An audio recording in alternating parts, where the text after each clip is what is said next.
KT Ramarao అంటున్నాడు, నన్ను jail వేయర్రి, నన్ను జైలు వేయర్రి, నన్ను జైలు వేయరి అంటుండు. ఎందుకంటే అంటే జైలు వేసిన వాళ్ళందరూ కూడా ముఖ్యమంత్రులు అయ్యారట. అటు ఏపీలో చంద్రబాబు ముఖ్యమంత్రి అయ్యాడు, తెలంగాణలో రేవంత్ రెడ్డి ముఖ్యమంత్రి అయ్యాడు, అక్కడ జగన్ కూడా ముఖ్యమంత్రి, అప్పుడు జగన్ ముఖ్యమంత్రి అయ్యాడు. ఆ తర్వాత ఇప్పుడు ఇక్కడ హేమంత్ సోరెన్ ముఖ్యమంత్రి అవుతున్నాడు జార్ఖండ్లో. ఎవరు జైలుకు పోతే వాళ్ళు ముఖ్యమంత్రులు అవుతారు, నన్ను నెయ్యిరి అంటుండు. ఎందుకంటే అసలు యాక్చువల్గా ఎవరైనా ఏం చేస్తారు, ఒకవేళ దొంగ అంటే లేదు నేను కాదు అంటారు. కానీ నన్ను జైలు లేరు అంటుండు కేటీ రామారావు. ఎందుకంటాడు కారణం ఏంటంటే ఇట్లా ముఖ్యమంత్రి అవుతాడని. అయితే ముఖ్యమంత్రి రేవంత్ రెడ్డి అంటున్నాడు, అయితే నీకు అవకాశం కూడా లేదు కేటీ రామారావు. ఎందుకంటే ఫస్ట్ ఒకవేళ మీ బీఆర్ఎస్ పార్టీలో ఫస్ట్ మరి జైలుకు పోయింది, పెద్ద జైలుకు పోయింది మీ చెల్లె కల్వకుంట్ల కవిత. కాబట్టి ఒకవేళ ఏమైనా అవకాశం ఉంటే ఆమెకు అవకాశం ఉంటుంది, కాబట్టి నీకు ఆ అవకాశం కూడా లేదు, నువ్వు జైలుకు పోయినా ఉంటుంది అని చెప్పేసి అక్కడ ముఖ్యమంత్రి రేవంత్ రెడ్డి అంటా ఉన్నారు. ఇక మరోవైపు ఆదానికి సంబంధించి అదాని ఇక్కడ స్కిల్ యూనివర్సిటీకి సంబంధించి 100 కోట్ల రూపాయలు నేను విరాళంగా ఇస్తున్నా అంటే మీ పైసలొద్దు బీసలొద్దురా నాయన, మొత్తం నీ మీద అంతా కూడా అమెరికాలో కాదు ప్రపంచవ్యాప్తంగా మొత్తం ఆరోపణలు ఉన్నాయి, కాబట్టి నీ పైసలొద్దు ఏమొద్దని చెప్పేసి ఒక లేఖ రాయించిండ్రు, ప్రభుత్వం లేఖ రాయించింది.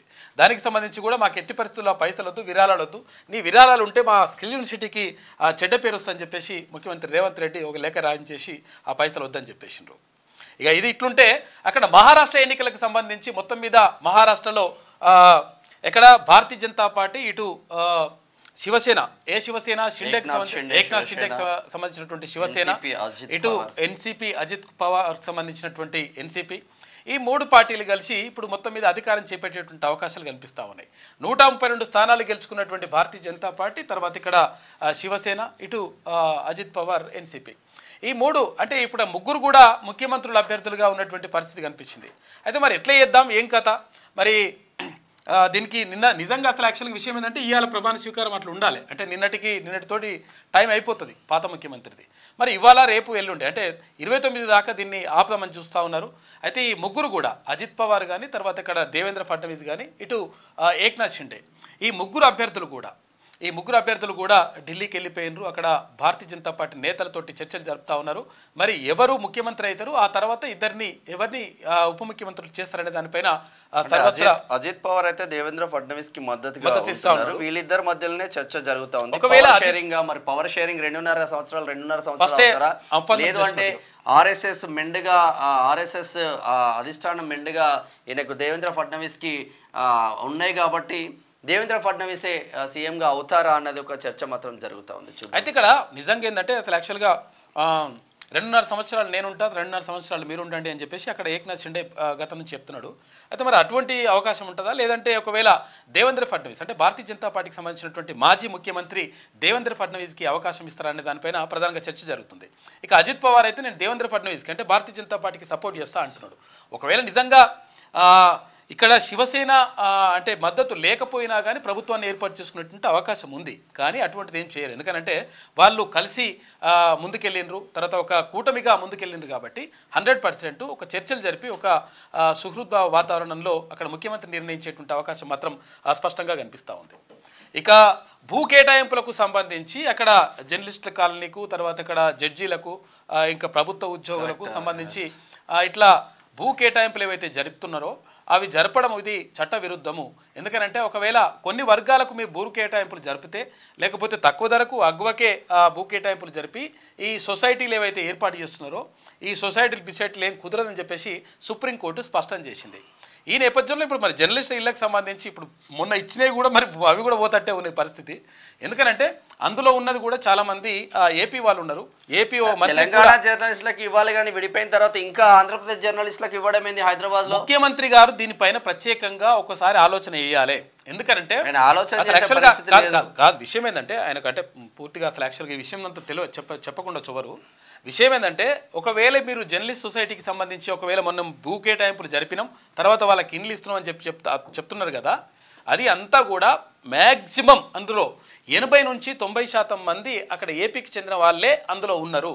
కాబట్టి ఆ సొసైటీలు బిసైటీలని పక్కకు పెట్టేసి ఇప్పుడున్నటువంటి జర్నలిస్టులకు 100% మీరు ఇవ్వాల్సిన అవసరం ఉంది. వచ్చేసారి ఇస్తాము వచ్చేసారి ఇస్తామంటే మీకు కూడా 100% నష్టమే జరుగుతుంది. కాబట్టి జర్నలిస్టులను ఎట్టి పరిస్థితుల్లో అట్లా అంటే వాళ్ళకి సంబంధించినటువంటి విషయంలో వెనుకడుగు వేయడానికి వీల్లేదు. ఎందుకంటే ఒకవేళ వేసిండ్రు అనుకో 100% దెబ్బ పడేటువంటి అవకాశం ఉంటుంది. ఎందుకంటే మిమ్మల్ని గద్దెనెక్కించడానికి జర్నలిస్టులు చాలా ఉపయోగపడ్డారు. కాబట్టి ఆ జర్నలిస్టుని విస్మరిస్తే మాత్రం కరెక్ట్ కాదు. ఇక మరోవైపు అక్కడ కవిత గౌడ్, యాదవ్, ముదిరాజు, పటేల్, తర్వాత నేత అయినటువంటి కవిత బీసీల కోసం కొట్లాడుతుందంట కవిత. బీసీల కోసం కొట్లాడుతుందంటే బీసీల గురించి అన్యాయం జరుగుతుందా? 42% రిజర్వేషన్ ఇయ్యరా అట్లా అని అడుగుతున్నది.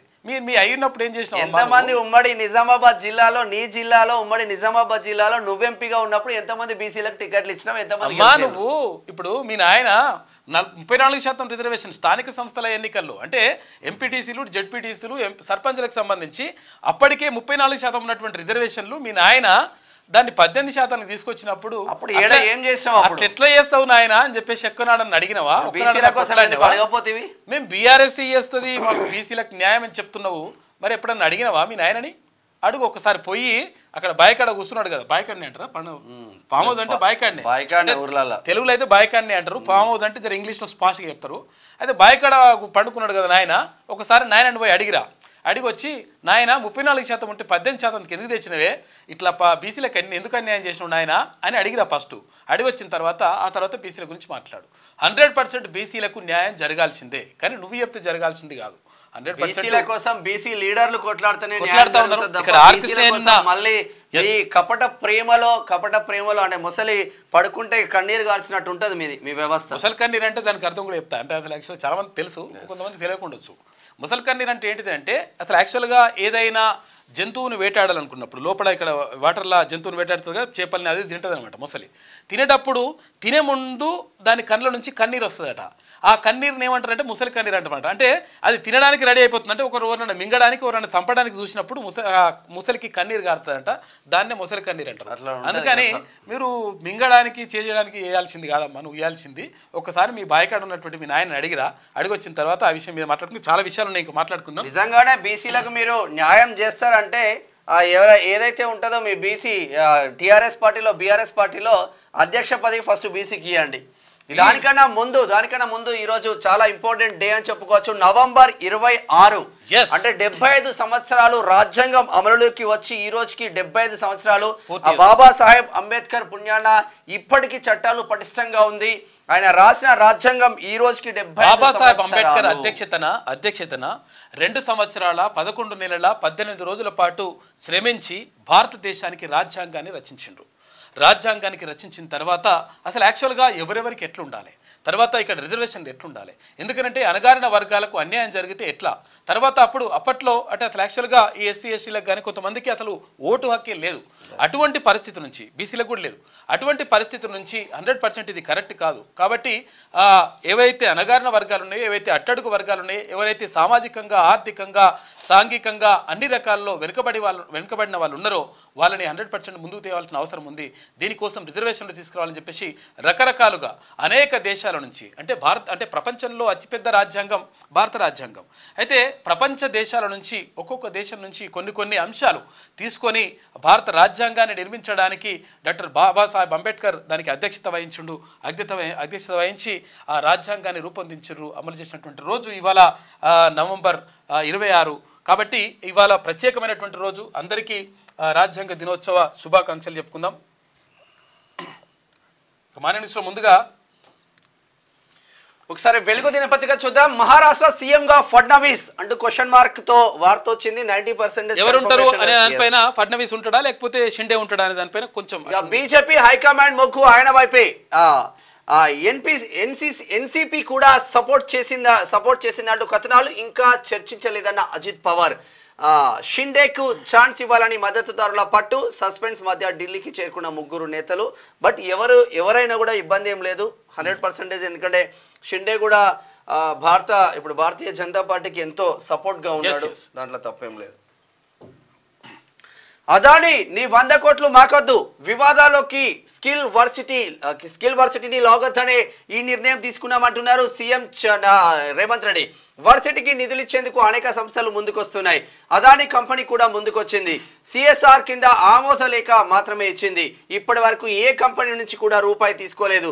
బీఆర్ఎస్ హయాంలోనే అదాని కంపెనీలకు రాష్ట్రంలో కాంట్రాక్టులు, భూములు, వాటిపై విచారణకు కేటీఆర్ సిద్ధమా? అదానికి వంగి వంగి దండాలు పెట్టిందే కేసీఆర్. రాష్ట్రానికి నిధుల కోసం ఎన్నిసార్లైనా ఢిల్లీకి వెళ్తాం, కేంద్రాన్ని కలుస్తాం, నిలదీస్తాం. బీఆర్ఎస్ వాళ్ళ లెక్క కేసుల నుంచి తప్పించుకోవడానికి మాత్రం కాదని వ్యాఖ్య. ఇక్కడ ఒకటి గమనించాలి రేవంత్ రెడ్డి గారు. బీఆర్ఎస్ హయాంలో అదాని కంపెనీలకు రాష్ట్రంలో కాంట్రాక్టులు, భూములు, వాటిపై విచారణకు కేటీఆర్ సిద్ధం అంటే మీరు విచారణ జరిపించండి, అయినా సిద్ధం ఉండేది ఏంది తొక్క. యంగ్ ఇండియా స్కిల్ వర్సిటీకి అదాని ప్రకటించిన 100 కోట్ల రూపాయల విరాళాన్ని తిరస్కరించినట్లు సీఎం రేవంత్ రెడ్డి వెల్లడించారు. ప్రపంచవ్యాప్తంగా అదాని లంచాల విషయంలో రాద్ధాంతం జరుగుతున్న నేపథ్యంలో ఈ నిర్ణయం తీసుకున్నామని, ఈ మేరకు అదాని సంస్థకు స్పెషల్ సిఎస్ జయేష్ రంజన్ ఆదివారమే లేఖ రాశారని ఆయన తెలిపారు. ఇక అదాని పెట్టుబడులు, ఒప్పందాలు రద్దు చేయాలంటే ఒక పద్ధతి ఉంటుందని, ఇక గత బీఆర్ఎస్ ప్రభుత్వమే అనేక ఒప్పందాలు చేసుకుందని సీఎం చెప్పారు. అయితే వాటిని రద్దు చేయడం అంటే అనుమతులు ఇచ్చిన కేటీఆర్ విచారణకు సిద్ధమా అని ప్రశ్నించారు. ఇక ప్రతిసారి తాను కానీ మంత్రులు కానీ ఢిల్లీకి వెళ్తే కొంతమంది అర్రాస్పాట లెక్క 26వసారి, 27వసారి, 28వసారి అని పాట పాడుతున్నారని మండిపడ్డారు. ఈసారి ఢిల్లీ పర్యటన లోక్సభ స్పీకర్ ఓం బిర్లా కూతురు వివాహానికి హాజరయ్యేందుకేనని, అదేవిధంగా పార్లమెంట్లో అనుసరించాల్సిన వ్యూహంపై రాష్ట్ర ఎంపీలతో చర్చిస్తామని, రాష్ట్రానికి రావాల్సిన నిధుల కోసం అందుబాటులో ఉన్నటువంటి కేంద్ర మంత్రులను కలుస్తామని ఆయన స్పష్టం చేశారు. ఇక కేబినెట్ విస్తరణ కోసం ఈ పర్యటన కాదని చెప్పేసి ఇక్కడ ముఖ్యమంత్రి రేవంత్ రెడ్డి చెప్తా ఉన్నారు. అయితే ఇక్కడ ఏమవుతుందంటే 26వసారి పోతుండే, 27వసారి పోతుండే, అట్లా పోతుండే, ఇట్లా పోతుందని చెప్పి అంటున్నారు కదా. అయితే యాక్చువల్గా విషయం ఏంటంటే బీఆర్ఎస్ హయాంలో తర్వాత బీఆర్ఎస్ హయాంలోనే ఎక్కువ సార్లు అది అదానిని కలిసిండ్రు, ఎవరు కేటీ రామారావు కలిసిండు, తర్వాత కేసీఆర్ కలిసిండు. ఒకసారి చూస్తా అంటే చూడరు ఒకసారి, అది కూడా తెలుస్తుంది కదా లెక్క. అయితే కేటీ రామారావు, కేసీఆర్ వీళ్ళందరూ కూడా అదానిని చాలాసార్లు కలిసిండ్రు. కలిసి ఇప్పుడు తర్వాత మళ్ళీ వాళ్ళే అంటున్నారు, ఓ అదానిని కలుస్తారా, అదానికి ఇట్లిస్తారా ఇట్లిస్తారా అని. ఒకవేళ నిజంగా ఎవరైనా చూస్తే అది కావచ్చు అనుకుంటారు. దేశంలో అదాని అనేటోడు దొంగ సొమ్ముదిని, మంది సొమ్ముదిని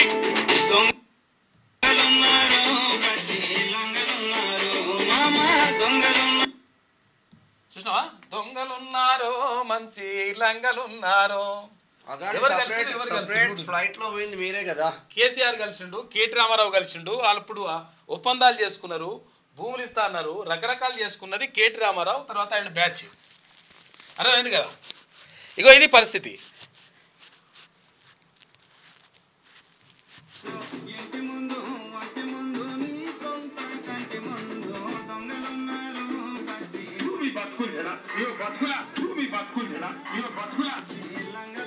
చూసారు కదా, దొంగలున్నారో మంచి లంగలున్నారో అట్లున్నదని అట్ల లెక్క. కాబట్టి కలిసింది కేటీ రామారావు, తర్వాత మీరు కలిసింది కేసీఆర్, తర్వాత అదాని కోసం కంపెనీలు పెట్టుమని చెప్పేసి ఆహ్వానించింది మీరు, అదానితోటి అంటగాగింది మీరు. మళ్ళీ ఇప్పుడేమో అదానిని కలుస్తారా, 100 కోట్లు ఇస్తారా అట్లా అని చెప్పేసి మళ్ళీ రాద్దాంతం. ఇదో కథ. సార్ రేవంత్ రెడ్డి ఏమంటున్నాడో చూద్దాం ఒకసారి. అదానికి గత బీఆర్ఎస్ సర్కారే Microsoft data centre, defence unit, missile cell manufacturing, 3 national highway ప్రాజెక్టులు, 750 kV సబ్స్టేషన్ లైన్లను ఇచ్చింది. ఇన్ని ప్రాజెక్టులు అదానికి ఇచ్చి ఆయనతో అంటగాగి కమిషన్లు మెక్కి అలాంటిది ఇప్పుడు మా పైన ఆరోపణలు చేస్తారా? ఈ ప్రాజెక్టులన్నీ ఇచ్చినందుకు కేటీఆర్ను ప్రాసిక్యూట్ చేయాలన్నా? అదానిని కేసీఆర్ కలిసి వంగి దండాలు పెట్టిండు. నేను అట్లా ఎప్పుడు చేయలే, అధికారం పోయిందని అసహనంతో కేటీఆర్ చిల్లర మాటలు మాట్లాడుతున్నారు. వాళ్ళకు 2023లో అధికారం పోయింది, 2024 జూన్లో డిపాజిట్లు పోయినాయి, ఇప్పుడు మెదడు కూడా పోయింది. మేము జరిపిస్తున్న విచారణలు అన్ని వాళ్ళు కోరుకున్నవే, జైల్లో పెట్టాలని కోరుకుంటున్నది కూడా వాళ్ళే. సైకో రాములు, ఆయన పరిస్థితి ఆయనకి అర్థం కావడం లేదని ముఖ్యమంత్రి అంటున్నాడు. ఇక అట్లయితే ముందు ఆయన చెల్లెలే ఉంటుందట. ఎందుకు చూడరు ఒకసారి. విచారణ అనగానే ఇగో చూసినరా నా మీద కేసులు పెడుతున్నారని కేటీఆర్ ఒకరి ఏడుపులు ఏడుస్తుండు. ఇంకోసారి పెట్టుర్రి జైలుకు పోతా అంటుండు. అయితే ఎప్పుడెప్పుడు జైలుకు పోతామా, జైల్లో కూర్చుందామా అనుకుంటున్నాడు. జైలుకు పోయిన వాళ్ళందరూ సీఎంలు అయ్యిండ్రని ఎక్కడో విన్నా. ఆ లెక్కన చూస్తే వాళ్ళ కుటుంబంలో ముందుగాల వాళ్ళ చెల్లెలు జైలుకు పోయొచ్చింది కదా. అట్లా అట్లా కూడా ఆయనకు అంటే కేటీఆర్కు అవకాశం లేదు. కేసీఆర్ ఫ్యామిలీలో ఆ ఛాన్స్ కూడా కేటీఆర్ చెల్లెలు కొట్టేసింది. ఆయన చిల్లర ఆలోచనలు మానుకోవాలి. 10 ఏళ్ళు మంత్రిగా పనిచేసినోడు కొంచెమైన ఆలోచన చేయాలి. అట్లా కాకుండా అన్ని చిల్లర మాటలే మాట్లాడుతుండు. ఆయన పక్కనున్నోళ్ళే ఫోన్ చేసి ఏదేదో మాట్లాడుతున్నాడని అంటున్నారు అని కేటీఆర్ను సీఎం రేవంత్ రెడ్డి గట్టినే అరుచుకున్నాడు. ఇక రాష్ట్రంలో అదానీ ప్రాజెక్టులు 5ంటికి బీఆర్ఎస్ హయాంలోనే పర్మిషన్లు, కాంగ్రెస్ వచ్చాక దావోస్లో 5ంటికి ఒప్పందాలు, ఇంకో 2 ప్రతిపాదనలు పర్మిషన్లు ఇవ్వలే, వాళ్ళు 5 మీరు 5 చేసి మంచిగానే ఉంది కథ. అట్లా ఇక సోమవారం హైదరాబాద్లోని జూబ్లీ హిల్స్లోని తన నివాసంలో మీడియాతో మాట్లాడుతున్న సీఎం రేవంత్ రెడ్డి చూపిస్తున్నాడు. ఇగో ఇది మీ నాయన ఎట్లా మాట్లాడిన చూడు, ఎట్లా వంగి దండాలు పెట్టిన చూడు అదానికి అని చెప్పేసి కేసీఆర్కి సంబంధించి కేటీఆర్కి సంబంధించిన ఫోటోలు బిట్టలన్నీ రిలీజ్ చేసి ఇందాక చూసినాక మనం అట్లున్నది. కాళేశ్వరం కథ చూద్దాం ఒకసారి.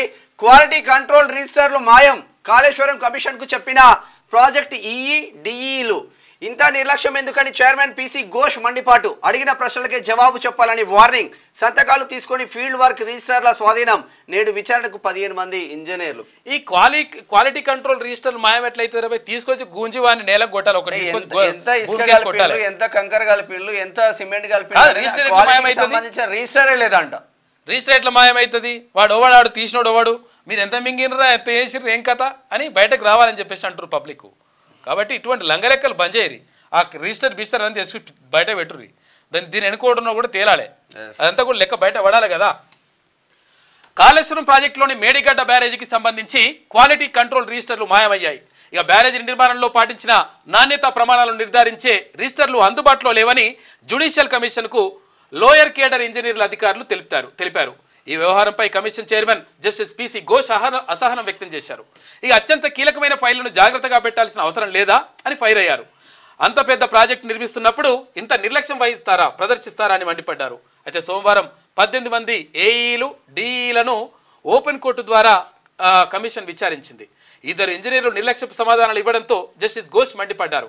అడిగిన ప్రశ్నలకు సూటిగా సమాధానం చెప్పాలని, ముందుగానే సిద్ధం చేసుకున్న జవాబులను కమిషన్ ముందు చెప్పొద్దని చెప్పేసి ఆయన హెచ్చరించిండు. నిన్న గట్టిని అరుచుకుంటే ఆయన పీసీ ఘోష్ గారు బరాబర్ ఉంటాడు ఆయన. కాబట్టి ఇలా పని చేయాలి. ఎందుకంటే ఇప్పుడు ప్రాజెక్ట్ ఎట్లా మాయమైతే, రిపోర్ట్ ఎట్లా పోతాయి ఆయన, రిజిస్టర్ ఎట్లా మాయమైతాయి, ఏది కంట్రోల్కి సంబంధించినటువంటి క్వాలిటీ కంట్రోల్కి సంబంధించినటువంటి రిజిస్టర్ మాయమెట్లయితే తీసుకురావాలండి. ఒక్కొక్కరిని గుంజి తీసుకొచ్చి అడబెడితే బయట ఇది మొత్తం దసికిపోయింది కదా. అది ఇట్లా ఉంటే డ్రంక్ అండ్ డ్రైవ్ లో దొరికిన వాళ్ళలో 85% యువతే. గత 11 నెలల్లో జిహెచ్ఎంసీలోని 3 కమిషనరేట్లలో 81,230 డ్రంక్ అండ్ డ్రైవ్ కేసులు నమోదు కాగా పట్టుబడ్డ వారిలో 85% యూత్ ఉన్నారు. భారీ ఫైన్లు, శిక్షలు వేసిన, లైసెన్స్ రద్దు చేసిన మార్పు రావడం లేదంటే మరి మనం తాగుబోతులను చేస్తున్నాం కదా రాష్ట్రంలో. ఇంకిన్ని షాపులు పెట్టి, ఇంకిన్ని లైసెన్సులు ఇచ్చి, విచ్చలవిడిగా షాపులు పెట్టి, విచ్చలవిడిగా అసలు మద్యపాన నిషేధం. అరే యువత మీరు చెడిపోతుళ్ళు, మద్యం తాగద్దని ఏ ఒక్క రాజకీయ నాయకుడు, ఏ ఒక్క అధికారైనా చెప్తున్నాడా? దాంతో వచ్చే అంటే ఆదాయంతో మొత్తం మీద ప్రభుత్వాలు నడిపించుకోవాలనేటువంటి దుస్థితి వచ్చిందంటే చాలా దారుణం. పోరగాళ్ళు అలవాటు అవుతుంది. ఇప్పుడున్నటువంటి ప్రభుత్వమైనా మొత్తం మీద ఇక్కడ మద్యం అంటే ఏరులై పారుతా ఉంది. తర్వాత ఇష్టం వచ్చినట్టుగా ఇక్కడ లిక్కర్ షాపులు అంటే మొత్తం కూడా ఇవేంటి బెల్ట్ షాపులు అన్ని కూడా బంద్ చేస్తాం అట్లా అని చెప్పిండ్రు. మరి బెల్ట్ షాపులు ఎక్కడెక్కడ బంద్ చేసి ఏ నియోజకవర్గంలో బంద్ చేసిండ్రు పూర్తి స్థాయిలో? అరే బెల్ట్ షాపులు ఓని గుడుంబ రాష్ట్రంలో గుడుంబ విపరీతంగా ఉంది. జయశంకర్ భూపాలపల్లి జిల్లాలో నేనే స్వయంగా రాసిన వార్త. అయితే ఇప్పుడు ఇట్లా మహబూబ్నగర్ జిల్లాలో విపరీతంగా ఉంది గుడుంబ. కాదు ఇప్పుడు ఏమైతుందంటే ఇక్కడ సర్వనాశనమై చచ్చిపోతున్నారు, అయినా మీకు పట్టింపు లేదు. మందమ్మడం ద్వారా అట్లా పైసలు వస్తాయి. తర్వాత ఇంకొకటి ఏంటంటే ఇట్లా ఫైన్లు వసూలు చేయడం ద్వారా ఇట్లా పైసలు వస్తాయినట్టు. కానీ ఎట్టి పరిస్థితుల్లో డ్రంక్ అండ్ డ్రైవ్ మాత్రం ఎట్టి పరిస్థితుల్లో కరెక్ట్ కాదు. ఎందుకంటే మీ ప్రాణాలు పోతాయి, మీ కుటుంబాలు ఆగమవుతాయి. ఆ విషయం గుర్తుపెట్టుకోరు, మీ గురించి ఆలోచించుకోరు. ఇప్పుడు ఒక విధంగా చెప్పాలంటే రేవంత్ రెడ్డి గారు మీరు మొత్తమే ఏ ఆల్కహాల్ తీసుకోరు కదా, అరే నాలాగా ఉండండి, నేను ఒక ముఖ్యమంత్రిగా ఉన్నా, ఆదర్శంగా ఉండండి అని యువతకు ఎందుకు చెప్పలేకపోతున్నారు? రేవంత్ రెడ్డికి అలవాటు లేదు ఆయనకు, ముఖ్యమంత్రికి. కాబట్టి పోరగాళ్ళు చిన్న స్కూల్ పోరగాళ్ళు కూడా బీర్లకు బ్రాండీలకు అలవాటు పడుతున్నారు. యుఎస్ ఆర్మీ నుంచి ట్రాన్స్జెండర్లు అవుట్. అమెరికా ఆర్మీలో ట్రాన్స్జెండర్ల సేవలను నిషేధించే ఉత్తర్వులపై ప్రెసిడెంట్గా బాధ్యతలు చేపట్టగానే డొనాల్డ్ ట్రంప్ సంతకం చేయనున్నారు. దీంతో 15,000 మంది అన్ఫిట్ కానున్నారు. ఇక ట్రాన్స్జెండర్లు కూడా ఉన్నారంటే అక్కడ అట్లా ఎక్కడ ఆర్మీలో దాని నుంచి తీసేస్తున్నారు ట్రంప్ వచ్చిన తర్వాత.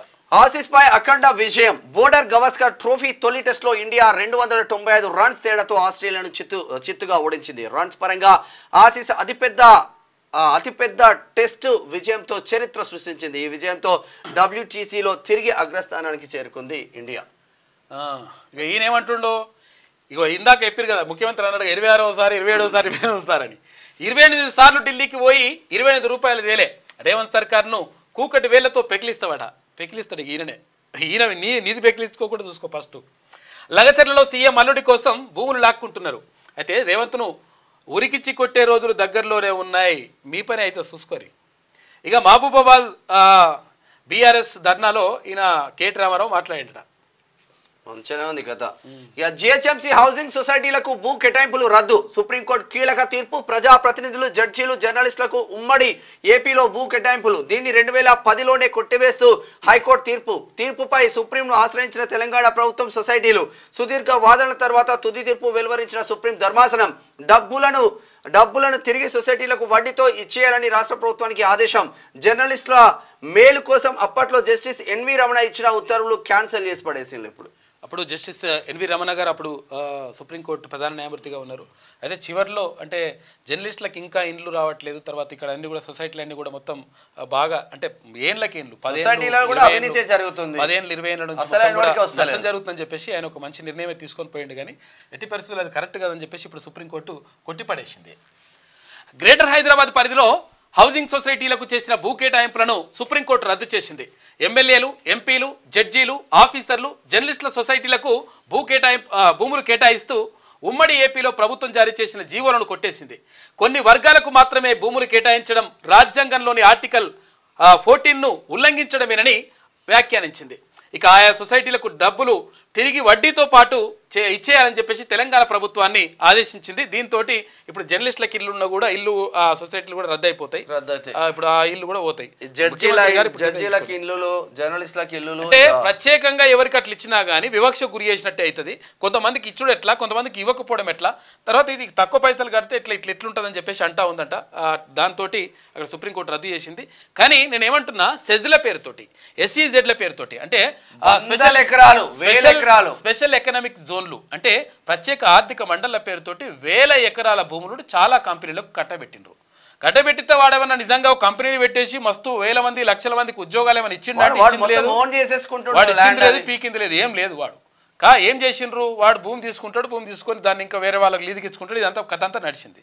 కాబట్టి అటువంటివి కాకుండా వేరే ఎకరాలు ఇవ్వడం అనుకో కంపెనీకి ఇస్తేందుకు ఉంటుంది. కానీ కనీసం ఉన్నటువంటి జర్నలిస్టులకు, రాష్ట్రంలో ఉన్నటువంటి జర్నలిస్టులకు ఇళ్ల స్థలాలు కనీసం అంటే మీరు ఇల్లు కట్టిస్తారా కట్టిరా తర్వాత విషయం, ఒకవేళ బర్డన్ పడుతుంది అట్లా అనుకుంటే తర్వాత విషయం పక్కకు పెట్టురు.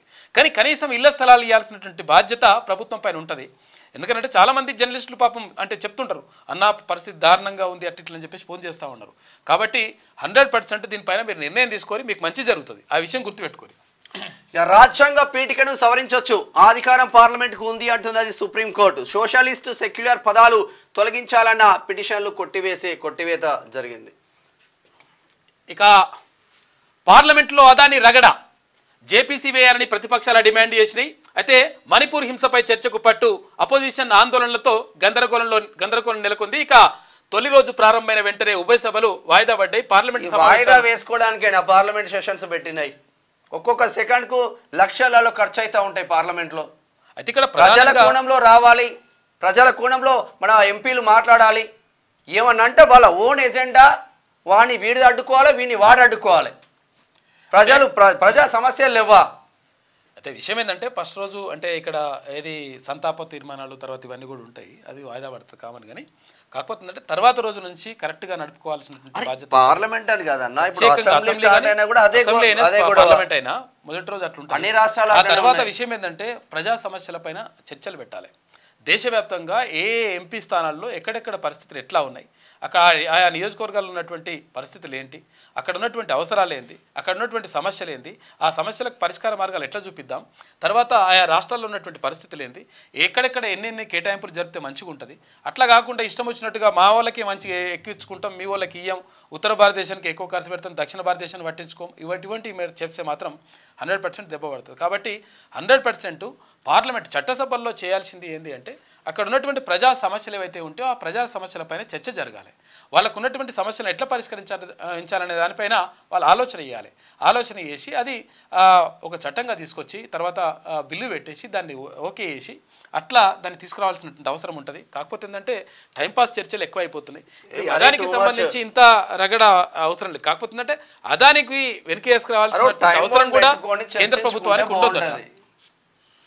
పారిశ్రామికవేత్త గౌతమ్ అదానిపై అమెరికాలోని న్యూయార్క్ కోర్టులో నమోదైన క్రిమినల్ కేసు, మణిపూర్లో హింస వ్యవహారంపై చర్చించాలంటూ అటు లోక్సభ ఇటు రాజ్యసభలో అపోజిషన్ పార్టీలు ఎంపీలు పట్టుబట్టారు. దీంతో ఉభయ సభల్లో గందరగోళం ఏర్పడింది. కేంద్ర ప్రభుత్వానికి వ్యతిరేకంగా ప్రతిపక్ష సభ్యులు నినాదాలు చేశారు. చివరికి ఉభయ సభలు తొలి రోజు ప్రారంభమైన గంట సేపటికే బుధవారానికి వాయిదా పడ్డాయి. పార్లమెంటు శీతాకాల సమావేశాలు సోమవారం ప్రారంభమయ్యాయి. సభ ప్రారంభమైన తర్వాత మహారాష్ట్రలోని నాందేడ్ ఎంపీ వసంతరావు బల్వంతరావు చవాన్, వెస్ట్ బెంగాల్లోని బసిహర్త్ ఎంపీ ఎస్కే నరుల్ ఇస్లాం మృతికి సంతాపం తెలిపారు. అదేవిధంగా ఇటీవల తుది శ్వాస విడిచిన మాజీ ఎంపీలు ఎంఎం లారెన్స్ కేరళ, ఎం పార్వతి ఆంధ్రప్రదేశ్, హరీష్ చంద్ర దేవరామ్ చౌహాన్ మహారాష్ట్రకు నివాళులర్పించారు. ఆ తర్వాత ఉభయ సభలు ప్రారంభమయ్యాయి. అదాని వ్యవహారంపై జాయింట్ పార్లమెంటరీ కమిటీ వేయాలంటూ కాంగ్రెస్ వాయిదా తీర్మానం ఇచ్చింది. ఇండియాలో వ్యాపార రంగంపై ఆ గ్రూప్ ప్రభావం, ప్రభుత్వ నిర్ణయంపై చర్చించాలని డిమాండ్ చేసింది. అంటే బురద జల్లుకోవడానికి ఈజీగా ఉంటుంది. ఇవి అదాని కావచ్చు, అంబానీ కావచ్చు, కాంగ్రెస్ కూడా చేసింది అదాని అంబానీలకు. అంబానీ పైకి రావడానికి కారణమే కాంగ్రెస్ అని చెప్తా ఉంటారు. డాటా తీస్తే మొత్తం బురద జల్లుకోవడం ఈజీగా ఉంటుంది. బట్ వాస్తవాలు మాట్లాడుకోవాలి, వెనకేసుకొని రావద్దు. ఇక 10 గ్రాముల పిట్ట పచ్చాకుల జిత్తనట. రష్యా నుంచి చెన్నూరుకు వచ్చిందట. వలస వచ్చిన బుజ్జి పక్షి 10 గ్రాములు ఉంటుంది గింత పక్షి అది. అయితే ఏం చేస్తుంది చూడుర్రి, రోజు 10,000 పురుగులు తింటూ పర్యావరణానికి మేలు చేస్తుందట ఈ చిన్న పిట్ట. చెన్నూరు అటవీ ప్రాంతంలో FTM స్టడీ చేసింది. 76 జాతుల పక్షులు, 22 రకాల సీతాకోక చిలుకల్ని అక్కడ గుర్తించిండ్రు. ఈ 10 గ్రాముల పిట్ట రోజు 10,000 పురుగులు తింటారు. మరి ఏందో కథ. రష్యా నుంచి ఈమెనే వచ్చిందా, వీళ్ళ అమ్మ వచ్చిందా చూడాలి. మరి చూడాలి. 18 నెలల కూతురితో కలిసి తండ్రి సుసైడ్. బిడ్డ అనారోగ్యం, అప్పుల బాధతో మనస్తాపం, చెరువులో దూకి బలవన్మరణం. నిజామాబాద్లో విషాదం. దీనికి కారణం ఏంటి అంటే చాలా, అంటే ఇప్పుడు అసలు యాక్చువల్గా మా అడ్వకేట్ కూడా ఆయన కూడా పంపించిండు. అయితే దీనికి కారణం ఏంటి అంటే ప్రధానంగా విద్యా వైద్యం అనేటువంటిది అందని ద్రాక్షగా మారిపోయింది. ఒకవేళ హాస్పిటల్లో ఎవరైనా తల్లిదండ్రులు కానీ, లేకపోతే కుటుంబ సభ్యులు కానీ, చుట్టాలు కానీ, పక్కాలు కానీ, స్నేహితులు కానీ ఎవరైనా హాస్పిటల్లో పడ్డారంటే భయంగా బయట గడపాల్సినటువంటి పరిస్థితి ఏర్పడ్డది. కార్పొరేట్ హాస్పిటళ్ళు లక్షల కొద్దీ, మొత్తం లక్షలు బిల్లులు వేసేసి ₹1,00,00,000 దాకా. మొన్న పిల్లగాడు వస్తే ఆ పిల్లగానికి ఇంత ₹1,50,00,000 వచ్చిన బిల్లు వేసిండ్రు. కానీ గిరిజన బిడ్డ వాళ్ళ ఆస్తులన్నీ అమ్ముకున్నా కానీ పిల్లగాడు బతుకున్నటువంటి పరిస్థితి. కాబట్టి లక్షలు కోట్ల ఇట్లా బిల్లులు కట్టాలంటే అక్కడ హాస్పిటల్ పోతేనే ఎవరైనా భయపడుతున్నారు. అటువంటి పరిస్థితి లేకుండా ప్రభుత్వమే ఉచితంగా కార్పొరేట్ లెవెల్లో వైద్యాన్ని అందించినప్పుడు 100% మంచి జరుగుతుంది. ఇటువంటి ఇప్పుడు ఏందైంది, ₹3,00,000 అప్పు అయిందని చెప్పేసి అంటే పాపనట కొంచెం అంటే ఇబ్బందులు అనారోగ్యంతో, దాంతో ఏమైంది 6 నెలల పాపను తీసుకుపోయి బాయిల దుంకి చచ్చిపోయింది ఆయన. అటువంటి పరిస్థితి ఎందుకు వచ్చింది అంటే వైద్యము మనకు అందుబాటులో లేకపోవడమే. మా అడ్వకేట్ అప్పుడు నరేష్ భాయ్ కూడా ఆయన కూడా పెట్టిండు, అన్న ఇట్లా పరిస్థితి ఇట్లుందని చెప్పేసి. అది అన్న కూడా చెప్తాం మేము. అయితే నేను ఏమంటున్నంటే దీనివల్ల అంటే అసలు హాస్పిటల్కి పోతే తర్వాత లోపల ఉన్నోళ్ళేమో కానీ బయట ఉన్నోళ్ళకి గుండెపోటు వచ్చే పరిస్థితి వచ్చింది, హార్ట్ అటాక్ వస్తుంది. అటువంటి పరిస్థితి రావద్దు అంటే 100% ప్రభుత్వం తీరుపైన నిర్ణయం తీసుకోవాలి. తర్వాత ఇక్కడ ఫీజుల నియంత్రణ విషయంలో ఇక్కడ విద్యా సంస్థలకు సంబంధించి కూడా అది నిర్ణయం తీసుకోవాలి. నిన్న సాయిధామం అని చెప్పేసి యాదాద్రి భువనగిరి జిల్లా బొమ్మల రామారం మండలం ఇక్కడ పర్వతాపురం దగ్గర ఉంటే సాయిధామం అని ఆ విద్యా సంస్థ, అక్కడ ఉచితంగా విద్య అందిస్తారు. 400 మంది పిల్లలు అక్కడ చదువు. గ్రేట్ కదా. నిన్న వార్షికోత్సవం జరిగింది నైటు. అద్భుతంగా అంటే వాళ్ళు అంటే క్రమశిక్షణ కానీ, తర్వాత అక్కడ విధేయత కానీ, తర్వాత అంటే దేశభక్తి కానీ అన్ని విషయాల్లో కూడా ఒక పద్ధతి ప్రకారం అక్కడ చదువు కొనసాగుతుంది. అంటే అటువంటి విద్యా సంస్థలను రక్షించుకోవాల్సిన అవసరం ఉన్నది. తర్వాత ప్రభుత్వ విద్యా సంస్థల్ని కాపాడుకోవాల్సినటువంటి బాధ్యత ఉంటుంది. అది ప్రభుత్వము ఇటువంటి వాటికి ప్రోత్సాహకాలు అందించి నిర్ణయాలు తీసుకుంటే మంచిగా ఉంటుంది. అట్లా కాకుండా ఇప్పుడు ఏంది పాపము అనారోగ్యం వస్తే తండ్రి కూడా సూసైడ్ చేసుకో. పాపం పిల్లకు 6 నెలల పిల్లకు అనారోగ్యం వస్తే హాస్పిటల్లో పైసలు కట్టలేక అప్పులు చేసి తండ్రి సూసైడ్ చేసుకున్నాడు. 119 నియోజకవర్గాల ఎమ్మెల్యేలు ఒక్కడన్నా కనీసం నీ నియోజకవర్గంలో విద్యా వ్యవస్థ ఎట్లా ఉంది, నా నియోజకవర్గంలో ప్రభుత్వ వైద్యం ఎట్లా ఉంది, నా నియోజకవర్గాల పేద ప్రజలు ఎట్లా ఉన్నారని ఒక్కడన్నా ప్రశ్నిస్తున్నారా? అసెంబ్లీలా ఒక్క ఎంపీ అన్న పార్లమెంట్ లో ప్రశ్నిస్తున్నాడా? ఓవైపు బిడ్డ అనారోగ్యం, మరోవైపు అప్పుల బాధ కారణంగా 18 నెలల కూతురితో కలిసి తండ్రి సూసైడ్ చేసుకున్నాడు. నిజామాబాద్ నగరంలోని వర్ణి చౌరస్తాలో నివాసం ఉండే క్రాంతి కుమార్ 35 సంవత్సరాలు ఉంటాడు. మానసకు 3 ఏళ్ల క్రితం పెళ్లి జరిగింది. వీళ్ళకిద్దరు కూతుళ్ళు ఉన్నారు. పెద్ద బిడ్డ స్నేహశ్రీకి 18 నెలలు, అయితే చిన్న బిడ్డకు 3 నెలలు. పెద్ద బిడ్డ స్నేహశ్రీ బ్రెయిన్ ట్యూమర్తో పుట్టింది. డిచ్పల్లిలోని ధర్మారం గురుకులంలో అవుట్సోర్సింగ్ కంప్యూటర్ ఆపరేటర్గా పనిచేసే క్రాంతి కుమార్ బిడ్డ ట్రీట్మెంట్ కోసం సుమారు 3 లక్షల రూపాయలు అప్పు చేసిండు. ఇక లోకల్ హాస్పిటల్లో తిరిగిన ఫలితం దక్కలేదు. ఈ మధ్యనే కొత్త ఇల్లు నిర్మించిన క్రాంతి కుమార్ ఫ్రెండ్స్ వద్ద మరో 3 లక్షల రూపాయల దాకా ఇక్కడ ఇల్లు లేదు. తర్వాత ఇక్కడ వైద్యం లేక పాపం 18 నెలల పాప బ్రెయిన్ ట్యూమర్ పుట్టిందంట. దాంతో అసలు యాక్చువల్గా ఏం చేయాలని అర్థం కాక ఈ 6 లక్షల రూపాయలు అప్పు కట్టలేక పాపం ప్రాణాలు పోయినాయి, 2 ప్రాణాలు పోయినాయి. ఇప్పుడు ఆమె పరిస్థితి ఏంది? 3 ఏళ్ళ పెళ్ళి, 3 నెలల పాప ఉన్నది. ఆ భార్య పరిస్థితి ఏంది? ఇటువంటి దారుణమైనటువంటి ఎవరికి రావద్దన్న. ఈ రాజకీయ నాయకులకు ఇటువంటి పట్టవు. మనం గెలిచినామా, 100 కోట్లు గెలిచినామా, 1000 కోట్లు సంపాదించినామా, నేను ముంచినామా, పైకి వచ్చినామా, ఏం ముంచుతారో ఏమైతారో కానీ కాకపోతే ఇటువంటి విషయాలు పట్టించుకోవాలి ఫస్ట్, తర్వాత విషయం అది. సార్ 3 బార్ చూద్దాం. ఇక ఐపీఎల్ వేలంలో రికార్డు ధర వలికిన ఆటగాళ్ళంట మంచిగా డబ్బు అదేంది మూటలు కట్టుకొని పోతున్నారు. ఈసారి ఐపీఎల్ లో వైభవ్ అని రాజస్థాన్ కు సెలెక్ట్ అయ్యి 13 సంవత్సరాలు పిల్లగాడు. అవునవును 13 సంవత్సరాలు పిల్లగాడు. 10 లక్షల ధర వాళ్ళకి పట్టిండు. అవును 13 సంవత్సరాలు పిల్లగాడు అంటే గ్రేట్ అనిపించింది వాస్తవమే. ఇప్పుడు నెక్స్ట్ సరే ఆంధ్రజ్యోతి చూద్దాం. అండమాన్ దగ్గర 4 టన్నుల డ్రగ్స్ విలువ అండమాన్ దగ్గర 6 టన్నుల డ్రగ్స్ విలువ 25,000 కోట్లు. ఓరే బోపురే. 6 మయన్మార్ జాతీయుల అరెస్టు, తీరా గస్తీ దళం నిఘా విమానం ద్వారా గుర్తింపు. ఈ మయన్మార్ లో మొత్తం డ్రగ్స్. ఇక మయన్మార్ అంటే గతంలో దీని పేరు బర్మా అని ఉండే. ఆ బర్మా దేశం ఇప్పుడు మయన్మార్ అది. అయితే అక్కడ నుంచి ఇక్కడ అండమాన్ నికోబార్ దీవులకు 6 టన్నులు అంటే ఒక టన్నుకు 1000 కిలోలు. అయితే టన్ను 1000 కిలోలే కదా. 6 టన్నులు అంటే 6,000 కిలోలు. 6,000 కిలోల డ్రగ్స్ 25,000 కోట్లు అంటే కాస్ట్. ఇట్లా ఉంటేగా పీఠికకు బాసట సామ్య లౌకిక పదాల చేర్పు సరైనదే. అవతారానికి సవరించే అధికారం అవతారికను సవరించే అధికారం పార్లమెంట్కు ఉంది. విచారణ అనవసరం. సామ్యవాదం అంటే సమానత్వం, మతంలోని లోపాల వివరణ కూడా లౌకిక వాదంలో భాగం అంటూ సుప్రీంకోర్టు వ్యాఖ్యలు చేసింది, కీలక వ్యాఖ్యలు చేసింది. లౌకికం అంటే ఏంటంటే మత ప్రమేయం లేనటువంటి రాజ్యాన్ని లౌకిక రాజ్యం అంటారు. అయితే అది ఉండే అది తీసేయాలా ఉండాలా అని చెప్పేసి దానిపైన ఒక చర్చ జరుగుతూ ఉంది. కేంద్ర ప్రభుత్వం నిర్ణయం తీసుకుంటా అంటే మరి సరే నిర్ణయం ఉంటుంది, అవకాశం ఉంటుందని చెప్తుంది. కొన్ని వర్గాలకే భూ కేటాయింప అది రాజ్యాంగ వ్యతిరేకమే స్పష్టం చేసిన దేశ అత్యున్నత న్యాయస్థానం. న్యాయమూర్తులు, అధికారులు, జర్నలిస్టులకు ఇళ్ల స్థలాలను కేటాయిస్తూ సర్కారు ఇచ్చిన జీవోల రద్దు. వారు కట్టిన సొమ్ము వడ్డీతో సహా తిరిగి చెల్లించాలని ఆదేశం. వాళ్ళకి ఎందుకంటే అసలు యాక్చువల్ పైసలు కడతారు. ఏది జర్నలిస్ట్ సొసైటీ గురించి లేకపోతే ఇంకో సొసైటీ గురించి ఇట్లా పైసలు కొన్ని కడతారు అనమాట. కొన్ని పైసలు కడితే వాళ్ళకు బాగా డిమాండ్ ఉన్నటువంటి లబ్ధి జరుగుతుంది. గోపన్పల్లి కావచ్చు, గచ్చిబౌలి కావచ్చు, ఆ ప్రాంతంలో భూములు ఇస్తారు. తెలంగాణలో ప్రజాప్రతినిధులు, అఖిల భారత సర్వీసు, తర్వాత రాష్ట్ర ప్రభుత్వ అధికారులు, రాజ్యాంగ కోర్టుల న్యాయమూర్తులు, ఇక జర్నలిస్టులను ప్రత్యేక వర్గంగా భావిస్తూ ఇళ్ల స్థలాల కోసం భూమి కేటాయించడాన్ని సుప్రీంకోర్టు తప్పుపట్టింది. ఈ వర్గీకరణకు వీలు కల్పించిన 2005 నాటి జీవో నెంబర్ 243, 244లనే కాక భూమి కేటాయించేందుకు 2008లో జారీ చేసిన జీవోలు 419, 420, 422 నుంచి 425 వరకు కూడా. ఈ మేరకు సుప్రీంకోర్టు ప్రధాన న్యాయమూర్తి జస్టిస్ సంజీవ్ ఖన్నా, జస్టిస్ దీపాంకర్ దత్తాలతో కూడినటువంటి ధర్మాసనం సోమవారం అంతిమ తీర్పు వెలువరించింది. రాజ్యాంగంలోని 14వ అధికరణం కింద సమానత్వ హక్కును ఈ కేటాయింపులకు ఉల్లంఘించాయని ఆ కోర్టు అభిప్రాయపడింది. అవి మాత్రం రద్దు చేసేసింది. అదాని 100 కోట్లు వద్దు, ఆ డబ్బును బదిలీ చేయవద్దని లేఖ రాయించాం.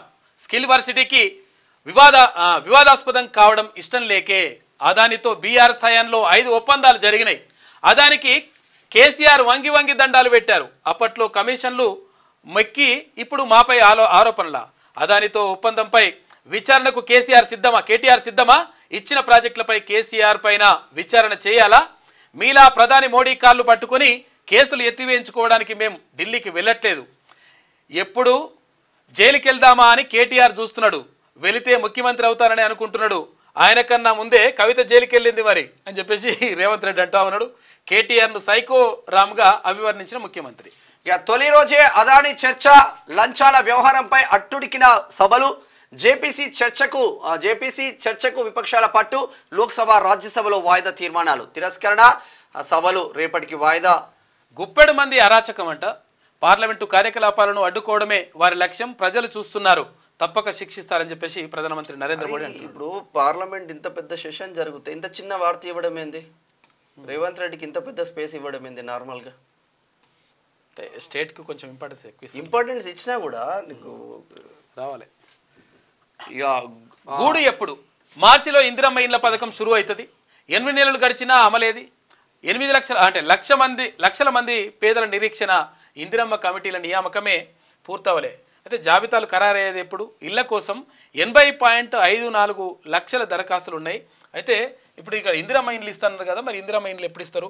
మరి మార్చి దాకా ఉంటుందా, లేకపోతే మార్చి నుంచి అంటున్నారు. మరి ఒకవేళ ఆ లోపలనే అంటే అసలు యాక్చువల్గా ఫస్ట్ ఏమన్నారంటే ఇక్కడ స్థానిక సంస్థల ఎన్నికల కంటే ముందే ఇందిరమ్మ ఇళ్లకు సంబంధించి ఒక ప్రణాళిక చేస్తాం అట్లా అని అన్నారు. మరి ఇందిరమ్మ ఇల్లు ఇవ్వండి కానీ కేసీఆర్ కట్టిన డబుల్ బెడ్రూమ్లు బోలెడు ఉన్నాయి. చాలా ఫస్ట్ ఈ దుండిగాల్లో కంప్లీట్ అయిపోయినాయి.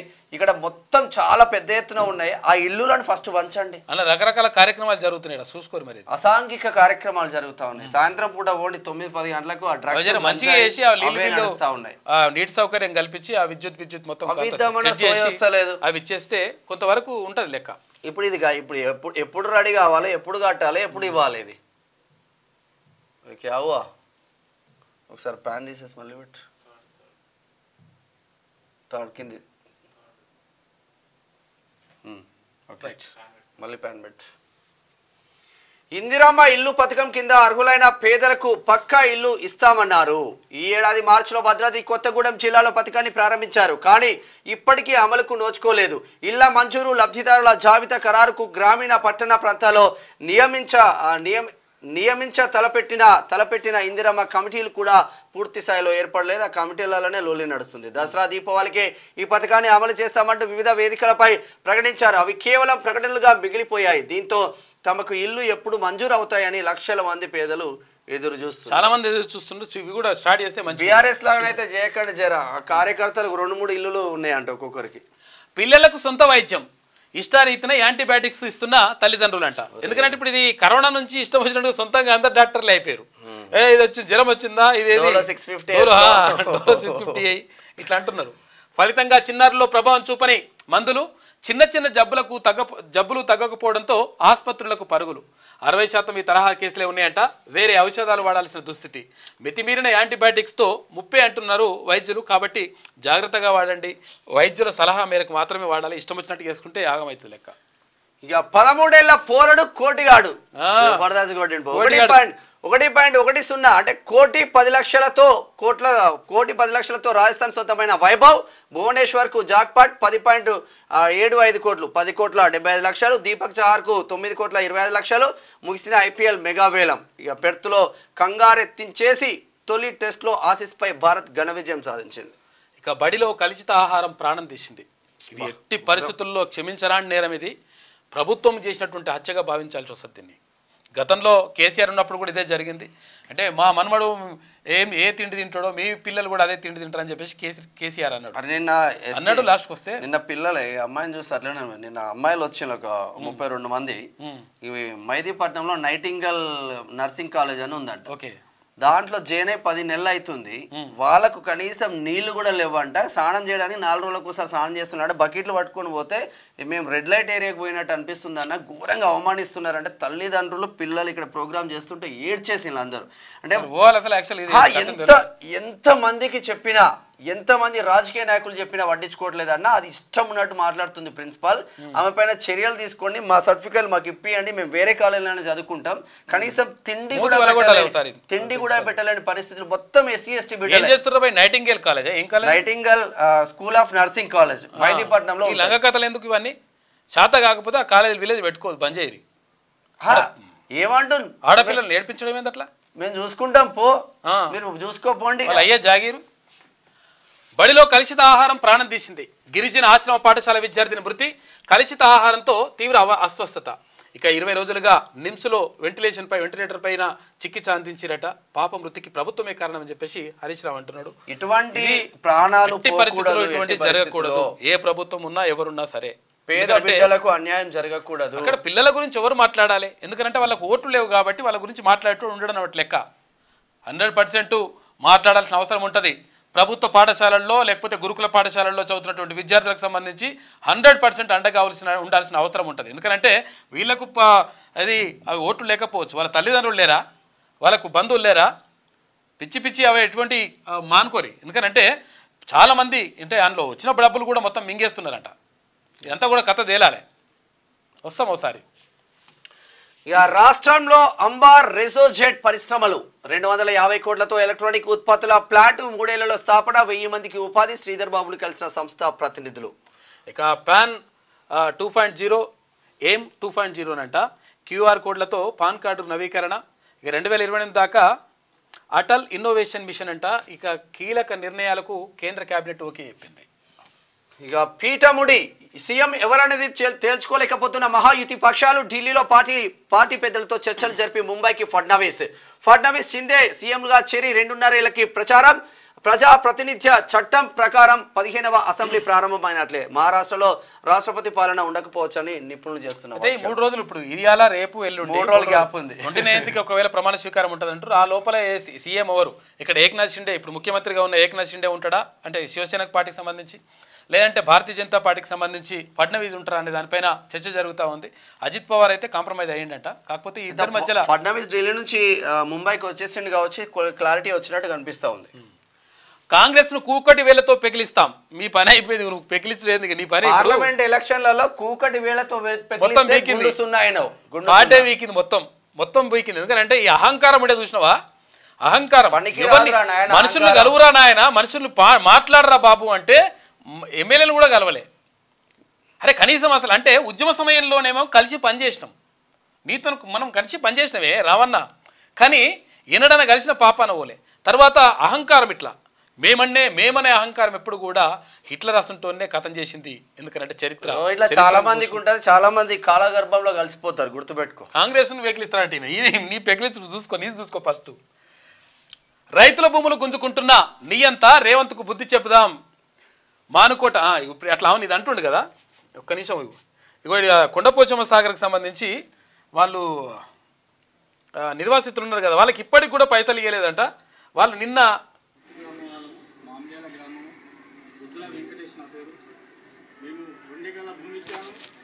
ఇల్లు ఇచ్చాను, మరి ఇంటి ముంగడ జాగా కూడా ఉండి అది కూడా ఇచ్చాను. ఇంతవరకు మాకు మా అమ్మకు నాకు మా పిల్లలకు ప్యాకేజ్ రాలేదు.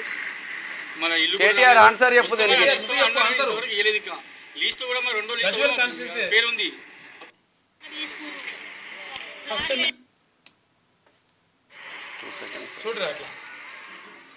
రైతులు వీళ్ళందరూ భూ బాధితులు మొత్తం ముడగొట్టుకున్నారు పాపం. ఊర్లే సర్వనాశనం చేసింది కదా మీరు. చెప్పు దీనికి కూడా సమాధానం చెప్పు. మరి కలెక్టరేట్ దగ్గరకు పోయి నిన్న సిద్దిపేట కలెక్టరేట్ కాడికి పోయేసి కలెక్టర్ వినతి పత్రం ఇచ్చింది. కొండపోచమ్మ సాగర్ బాధితులు వాళ్ళు. కేటీ రామారావు చెప్పు దీనికి సమాధానం చెప్పు. మీ నాయనన్న చెప్పు. మనం పామోదలకి వెళ్ళి వచ్చి మంచిది. అందరికీ నమస్తే అండి. మేము ఈరోజు కూడా కొండపోచమ్మ ప్రాజెక్టు మామిడాల గ్రామం నుంచి జిల్లా కలెక్టర్ ఆఫీస్కు రావడం జరిగింది. జిల్లా ప్రజావాణిలో మేమందరం కూడా పాల్గొనాలి, కలెక్టర్ గారిని కలవాలని ఆశతో వచ్చాము. 4 రోజుల క్రితం మేమందరం కూడా గ్రామ ప్రజలము ముంపు బాధితులం అందరం కూడా 100 నుంచి 150 మందిని ఇక్కడికి వచ్చాము. జేసీ గారిని కలిశాము. ఈరోజు మరి కలెక్టర్ గారిని కలవాలని ఇంత దూరం వచ్చాము, కానీ కలెక్టర్ గారు మాకు అందుబాటులో లేకపోవడం జరిగింది. అయినా మేము ప్రజావాణిలో జేసీ గారికి మా యొక్క బాధను వినియోగించడం జరిగింది. అలాగే కలెక్టర్ గారు కూడా మేము ఫోన్ మాట్లాడాం. సార్ మాతో ఫోన్ మాట్లాడినప్పుడు చాలా మంచిగా రెస్పాన్స్ అయ్యాడు. మీరు ఏదన్నా మాకు పెట్టండి, మాతో మాట్లాడండి. ఇస్తలేరు. ప్రజావానికి పోయి వాళ్ళ మొర పట్టుకుని వాళ్ళ బాధ కాదు, కథ కాదు. కొండపోచమ్మ సాగర్ బాధితులు చెప్పు. కేటీ రామారావు నువ్వు చెప్పు. ఇప్పుడు చెప్పు. ఇక మేము మంచిగా చేసినాం, పీకేసినాం, ఏకేసినాం అని చెప్పేసి అంటున్నారు కదా. చెప్పి ఇది కూడా చెప్తే మంచిగా ఉంటుంది లెక్క. ఏమైంది? రైతుల భూములు గుంజుకుంటున్న నీ అంత రేవంత్ బుద్ధి చెప్తామని అంటున్నావు కదా, కొండపోషమ్మ కింద గుంజుకున్నావు, వాళ్ళకి పరిహారం బుద్ధి అయిపోయింది, పరిహారం ఇవ్వాలి కదా నువ్వు. మానుకోట నుంచే మొదటి అడుగు, రాష్ట్ర వ్యాప్త ధర్నాలు, సీఎం లగచర్ల వెళ్తుంటే ఉరికించి కొట్టేవారు, రాళ్ళేస్తామన్న కాంగ్రెస్ కు బెదరం, మానుకోట మహాధర్నాలో కేటీఆర్. నిన్ననే వైరాలు కొండపోచమ్మ సాగర్ నివాసితులు ఎవరైతే ఉన్నారో వాళ్ళు కలెక్టరేట్ దగ్గర పోయారు. ఇంకా పైసలు రాలేవురా బాబు, ఆడ కొండపోచమ్మ కంప్లీట్ అయిపోయింది, మల్లన్న సాగర్ కంప్లీట్ అయిపోయింది, మా పైసలు ఏమని చెప్పేసి అడుగుతున్నారు. ఇప్పటికి ఇవ్వలేదంట. మరి మీ ఆయన చెప్తావా నువ్వు చెప్తావా సమాధానం? ఇదే మానుకోటలో తెలంగాణ ఉద్యమకారుల పైన రాళ్ళు సిరిన దొంగ కౌశిక్ రెడ్డి ఈరోజు ఎమ్మెల్యే ఈ పార్టీల ఎమ్మెల్యే జై జై అంటాడు. ఇక వేలం ధాన్యాన్ని అమ్మేశారా? అయితే రైస్ మిల్లుల్లో అధికారుల తనిఖీలు. ఈ నెల 30న నివేదికను పౌర సరఫరాల సంస్థ ఎండి ఆదేశాలు. అయితే 9 జిల్లాల్లోని 395 మిల్లుల్లో తనిఖీలకు ప్రభుత్వం ఆదేశాలు. డిసెంబర్ 31 లోపు ధాన్యం ఎత్తకపోతే ఎంఈడి జప్తు. ఇక తుది గడువు దాటితే 125% చెల్లించాలని చెప్పేసి మిల్లర్లకు షరతు విధించారు. యాసంగి బకాయిలు వసూళ్లకు మిల్లర్లు ఏజెన్సీలపై ఉక్కుపాదం అని చెప్పేసి చెప్తా ఉంది. మరి చూడాలి ఏం జరుగుతుందో.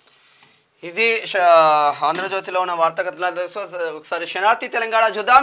కీలక దశకు బీసీ ఉద్యమం. ఎక్కడా లేని విధంగా తెలంగాణలో పెరిగిపోయిన బీసీ భావం. 75 ఏళ్ల స్వతంత్ర భారతంలో బీసీలను అభివృద్ధి వైపు తీసుకెళ్లలేకపోయారు. పేదలను మరింత పేదలుగా మార్చిండ్రు. బీసీ వాదం ఎత్తుకున్నందుకే విహెచ్కు కేంద్ర మంత్రి పదవి, సీఎం పోస్టు రాలే. బీసీ సంఘం అధ్యక్షుడు ఆర్ కృష్ణయ్య మాట్లాడారు. అడుక్కునే దగ్గరనే ఉండొద్దు, తిన్మర్మలని ఒకటే చెప్తాడు. ఇప్పటి వరకు అడుక్కునే స్థాయిలోనే ఉన్నాడు. ఫీజు రియంబర్స్మెంట్లు కావాలని ధర్నాలు, యాచించడం కాదు శాసించడం ఉండాలి లెక్క. ఈ ధర్నాలు బంద్ చేయాలి. మనమేందో మన పవర్ ఏందో చూపించాల్సిన అవసరం ఉంటుందని ఒక ఎజెండాతో ముందుకు వెళ్తా ఉన్నారు. ఇప్పుడు నిన్న అదే అంటున్నాను. అంటే ఆర్ కృష్ణయ్య అంటుండు, అంటే ఫీజు రియంబర్స్మెంట్లు, ఫీజుల బకాయిలు ఇవి కాదు కథ, 100% రాజ్యాధికారం కోసమే కొట్లాడతామని చెప్పేసి అంటున్నారు. బీసీ నేతలు చాలా మంది నిన్న మాట్లాడిండ్రు. ఇక పొంతనలేని సమాధానాలు వద్దు, అడిగిన ప్రశ్నలకి సమాధానం ఇవ్వండి. ఇంజనీర్లపై కమిషన్ చీఫ్ ఘోష్ అసహనం. ఏఈలు డిఈలు విచారణకు హాజరు. నిర్మాణం పనుల వివరాలపై కమిషన్ ఆరా. తొలి డ్యామేజ్ 2020లోనే గుర్తించినట్లు జరిగింది. అప్పుడు 2020లోనే డ్యామేజ్ జరిగితే బయట పెట్టలే కాక. ఇక సంబాల్ హింసాకాండలో వందలాది మందిపై కేసు.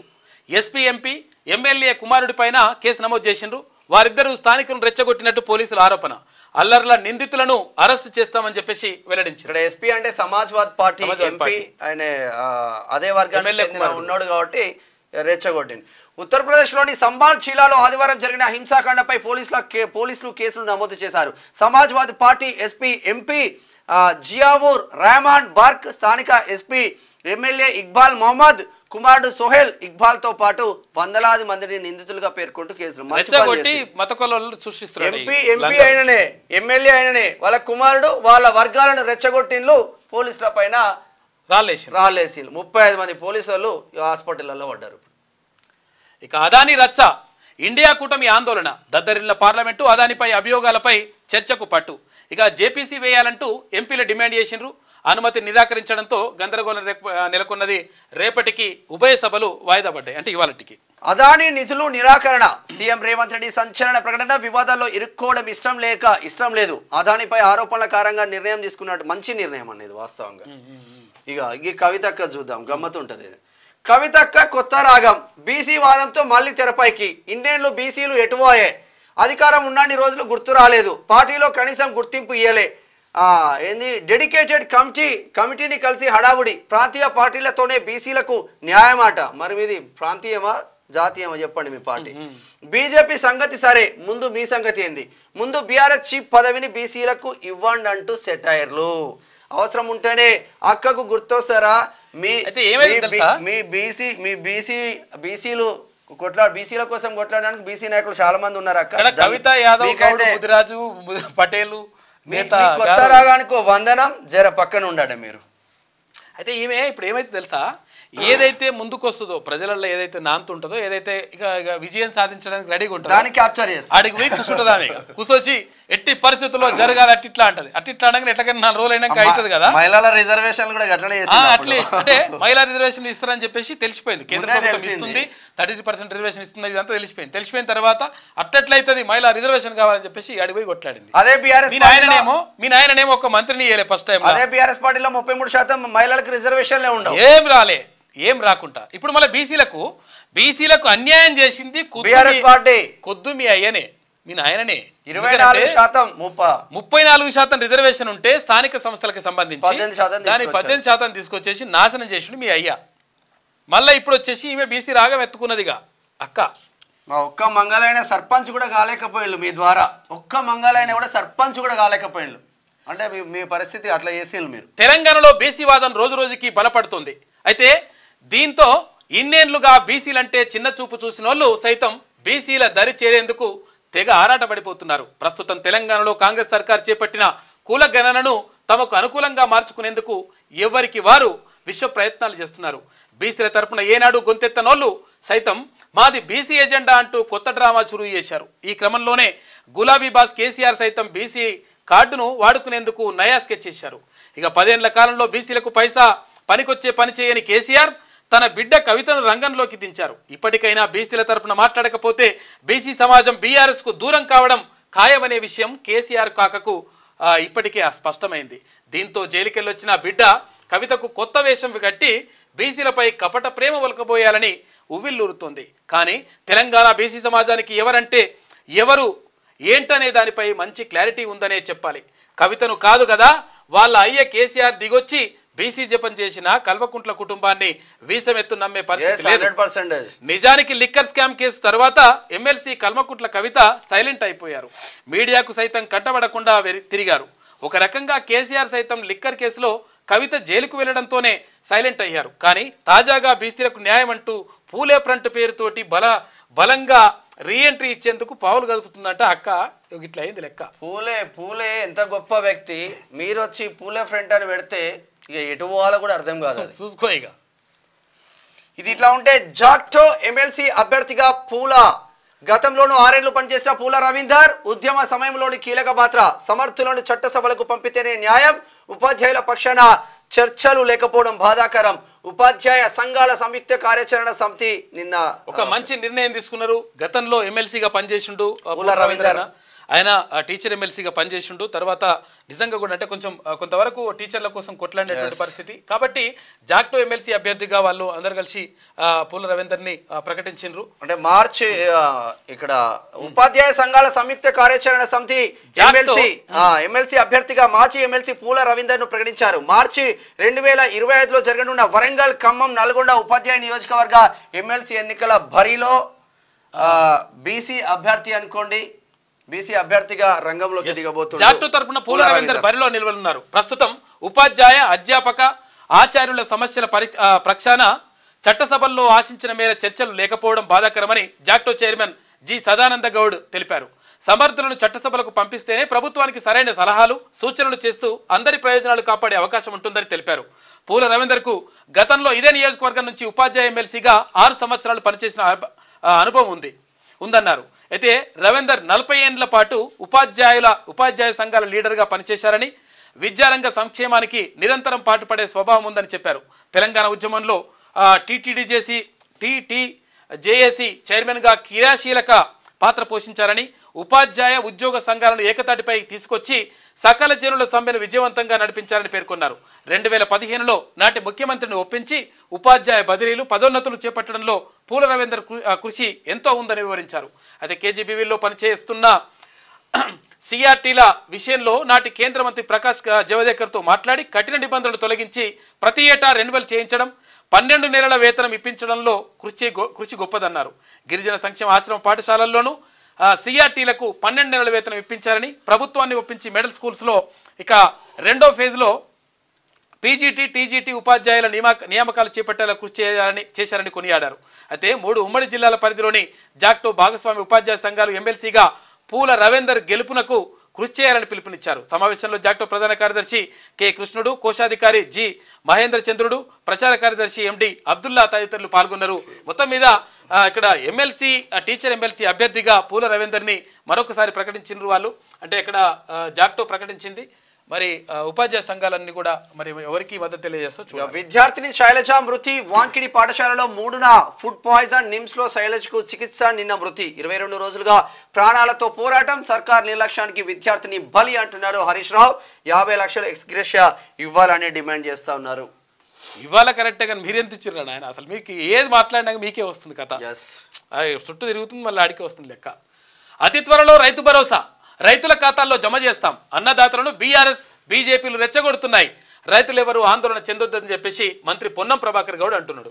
ఇక హౌసింగ్ సొసైటీలకు షాక్. భూ కేటాయింపులు రద్దు. ప్రభుత్వానికి కట్టిన డబ్బులను వడ్డీతో సహా వెనక్కి ఇవ్వండి. తాజాగా సుప్రీంకోర్టు తీర్పు. ఇప్పటికే సొసైటీలకు కేటాయించిన స్థలాలపై నెలకొన్న సందిగ్ధత. మరి మళ్ళా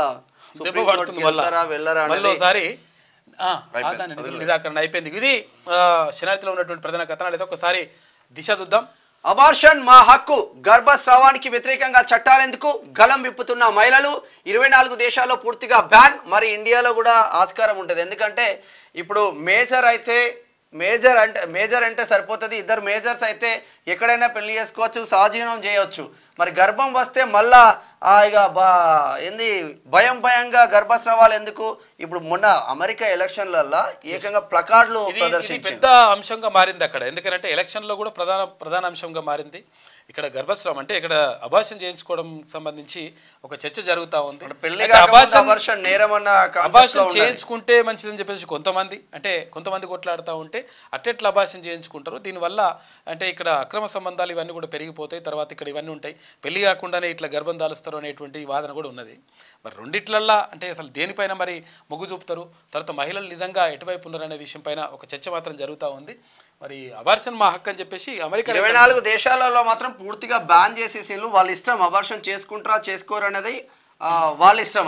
మరి ఇండియాలో మాత్రం ఏది లేదు. ఇంకా కుర్రాళ్లపై కోట్లు, యువ క్రికెటర్లపై కోట్లు గుమ్మరించిన ఫ్రాంచైజీలు. ఇక ఆకాశ్ దీప్, తర్వాత రసిక్ దర్, రఘువంశీ సహా పలువురిపై కనక వర్షం. ముగిసిన వేలం 182 మంది ప్లేయర్లను కొనుగోలు చేసిన ఫ్రాంచైజీలంట. 13 ఏళ్ల వైభవ్ సూర్య వంశీకి 1 కోటి 10 లక్షల రూపాయలట.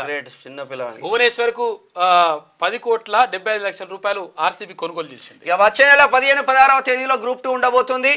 ఇక ఆర్సీబీ అరెస్ట్ పై హైడ్రామా. హైదరాబాద్ లోని ఆయన ఆఫీస్ కి ఒంగోలు పోలీసులు అందుబాటులో లేడని సమాచారం ఇచ్చిన సిబ్బంది సినిమా పనుల్లో భాగంగా వేరే ప్రాంతంలో వర్మ వర్చువల్ గా హాజరయ్యేందుకు ఛాన్స్ ఇవ్వండి అంటూ ఆర్జీవీ తరపున న్యాయవాది ఉన్నాడంటే ఈయన వేరే రాష్ట్రంలో ఉన్నాడంట. అసలు యాక్చువల్గా ఏంటంటే ఇప్పుడు అంటే గతంలో అక్కడ వైఎస్ఆర్సీపీ ప్రభుత్వం ఉన్నప్పుడు కొన్ని ఆరోపణలు చేసిండు, కొన్ని ఇట్లా పోస్టర్ రిలీజ్ చేసిండు అనేటువంటి ఆరోపణలు ఉన్నాయి.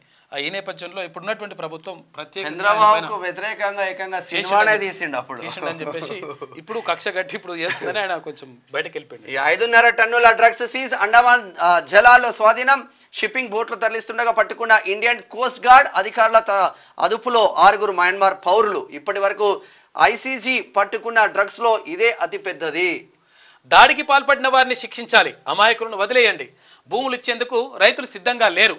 తాజా పరిస్థితులపై ప్రభుత్వానికి కలెక్టర్ రిపోర్ట్ అందజేయాలి. ఎస్సీ ఎస్టీ కమిషన్ రాష్ట్ర చైర్మన్ బక్కి వెంకటయ్య మాట్లాడిండు.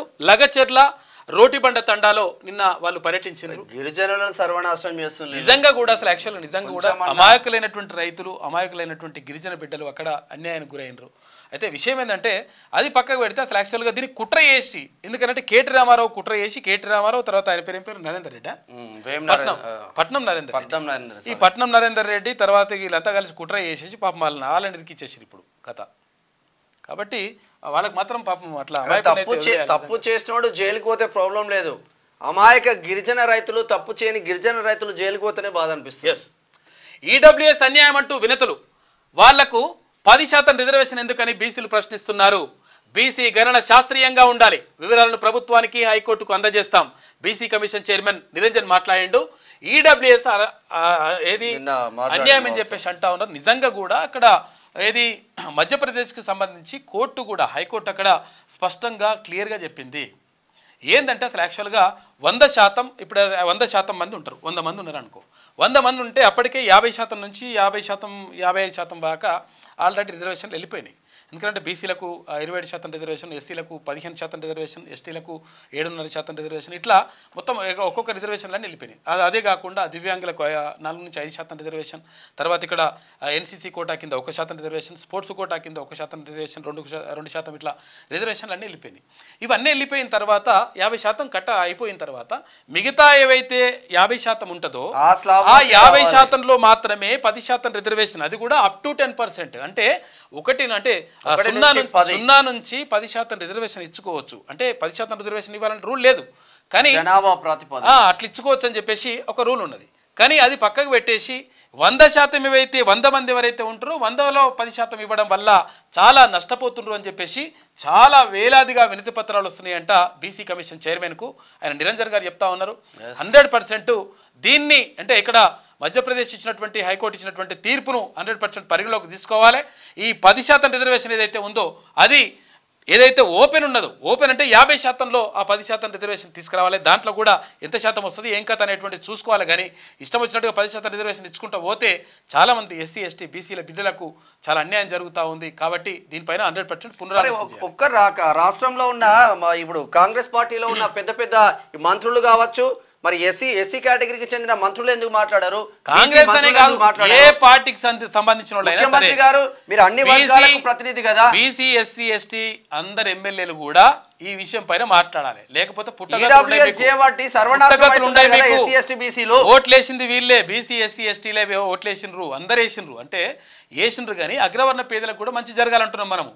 అందుకనే ఆ 50%లో 10% వరకు అగ్రస్థానంలో ఉన్న మీరు కూడా మాట్లాడకపోతే బట్టి విక్రమార్కన్న మీరు అగ్రస్థానంలో ఉన్నారు, దామోదర రాజనరసింహన్న మీరు అగ్రస్థానంలో ఉన్నారు, కొండా సురేఖ గారు మీరేం చేస్తున్నారు, పొన్నం ప్రభాకర్ అన్న మీరేం చేస్తున్నారు?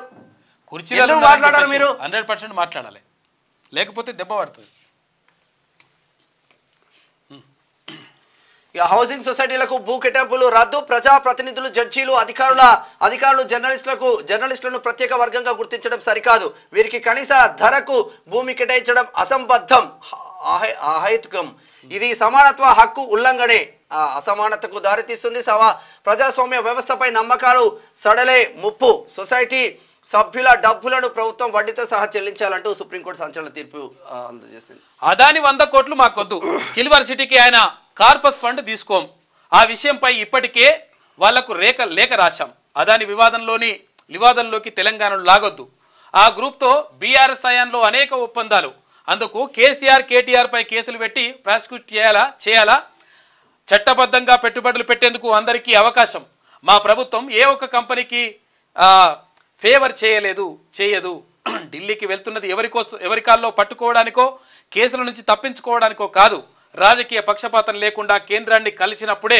నిధులు రాబట్టుకోగలం, సైకోరామ్ గురించి నేను ఎక్కువగా మాట్లాడనని చెప్పేసి మీడియాతో సీఎం రేవంత్ రెడ్డి గట్టిగా నడుచుకున్నారు. జైలుకు వెళ్తే సీఎం అవుతాడని కేటీఆర్ ఆశ, ఆయన కన్నా ముందే కవిత జైలుకు వెళ్ళొచ్చింది, ఒకవేళ అయితే మరి కవిత అయ్యే అవకాశం ఉంది. కొత్తగూడానికి కార్పొరేషన్ హోదానట, విమానాశ్రయం ఏర్పాటుకు పట్టుదలతో ఉన్నాం, భద్రాచలం వరకు రైల్వే లైన్ కోసం కృషి చేస్తామని చెప్పేసి మంత్రి తుమ్మల నాగేశ్వరరావు అంటున్నారు. వచ్చే నెల 9న రైతు భరోసాపై చర్చ, సబ్ కమిటీ నివేదిక ఆధారంగా నిర్ణయం అంటున్నారు మంత్రి పొన్నం. నేడు ఢిల్లీలో కాంగ్రెస్ ఎంపీలతో రేవంత్ భేటీ అవుతున్నారు, కేంద్ర మంత్రులతో సమావేశం ఉంటుంది, మల్లు రవి చెప్తున్న వ్యాఖ్యలు. ఇక సౌమ్యవాద లౌకిక పదాలు రాజ్యాంగంలో భాగం, ప్రవేశిక నుంచి వాటిని తొలగించలేమని చెప్పేసి సుప్రీంకోర్టు చెప్తా ఉంది. పిటిషన్ను తిరస్కరించిన సర్వోన్నత న్యాయస్థానం. ముందే ప్రిపేర్ అయ్యారా, అందరూ ఒకే ఆన్సర్ చెప్పద్దు. అయితే నువ్వు అడిగిన ప్రశ్నే తప్పు, మేము చెప్పిన ఆన్సరే కరెక్ట్ అండి. మేమైతే చెప్పే ఆన్సర్ అయితే కరెక్టే, మేము ఇదే ప్రిపేర్ అయినాం. అంటే ఎట్లుంటుంది అంటే, సినిమా వేణుమాధవ్ ఉంటాడు కదా, ఏది అడిగినా కాదు ఏమంటాడంటే మీ నాన్న పేరు అంటే, అంతకుముందు ఒక ఆమె హీరోయిన్ ఇంటర్వ్యూ చేసి వస్తుంది, ఇంటర్వ్యూ చేసి వచ్చిన తర్వాత ఫస్ట్ ఏం అడిగినారు అంటే మా నాన్న పేరు అడిగినారు అంటాడు. ఆ తర్వాత ఏం చెప్పినావు అంటే మా నాన్న పేరు చెప్పినా, ఓకే, తర్వాత ఏం ప్రశ్న అడిగినంటే ఈ ప్రశ్న అడిగి చెప్తుంది అనమాట ఆమె. అయితే పోవంగానే ఆయన ఇంటర్వ్యూ చేసే వాళ్ళు ఉంటారు కదా, ఇంటర్వ్యూ చేసే వాళ్ళు కూర్చుంటాడు అక్కడ, కూర్చున్న తర్వాత నువ్వు అడుగు నేను చెప్పేస్తా అంటాడు. ఎక్కడ వేణుమాధవ్ అనగానే ఆయన ప్రశ్న అడుగుతాడు, మీ నాన్న పేరు అంటాడు. ఏంటి అంటే యాక్చువల్గా ఏది ఆమెను ఏమడుగుతారంటే మీ నాన్న పేరు అడగరు, పాకిస్తాన్ ప్రధాని ఎవరని చెప్పేసి అడుగుతారు అనమాట. అప్పట్లో బుట్టో ఇప్పట్లో ముషరఫ్ అని చెప్పి చెప్తుంది ఆమె.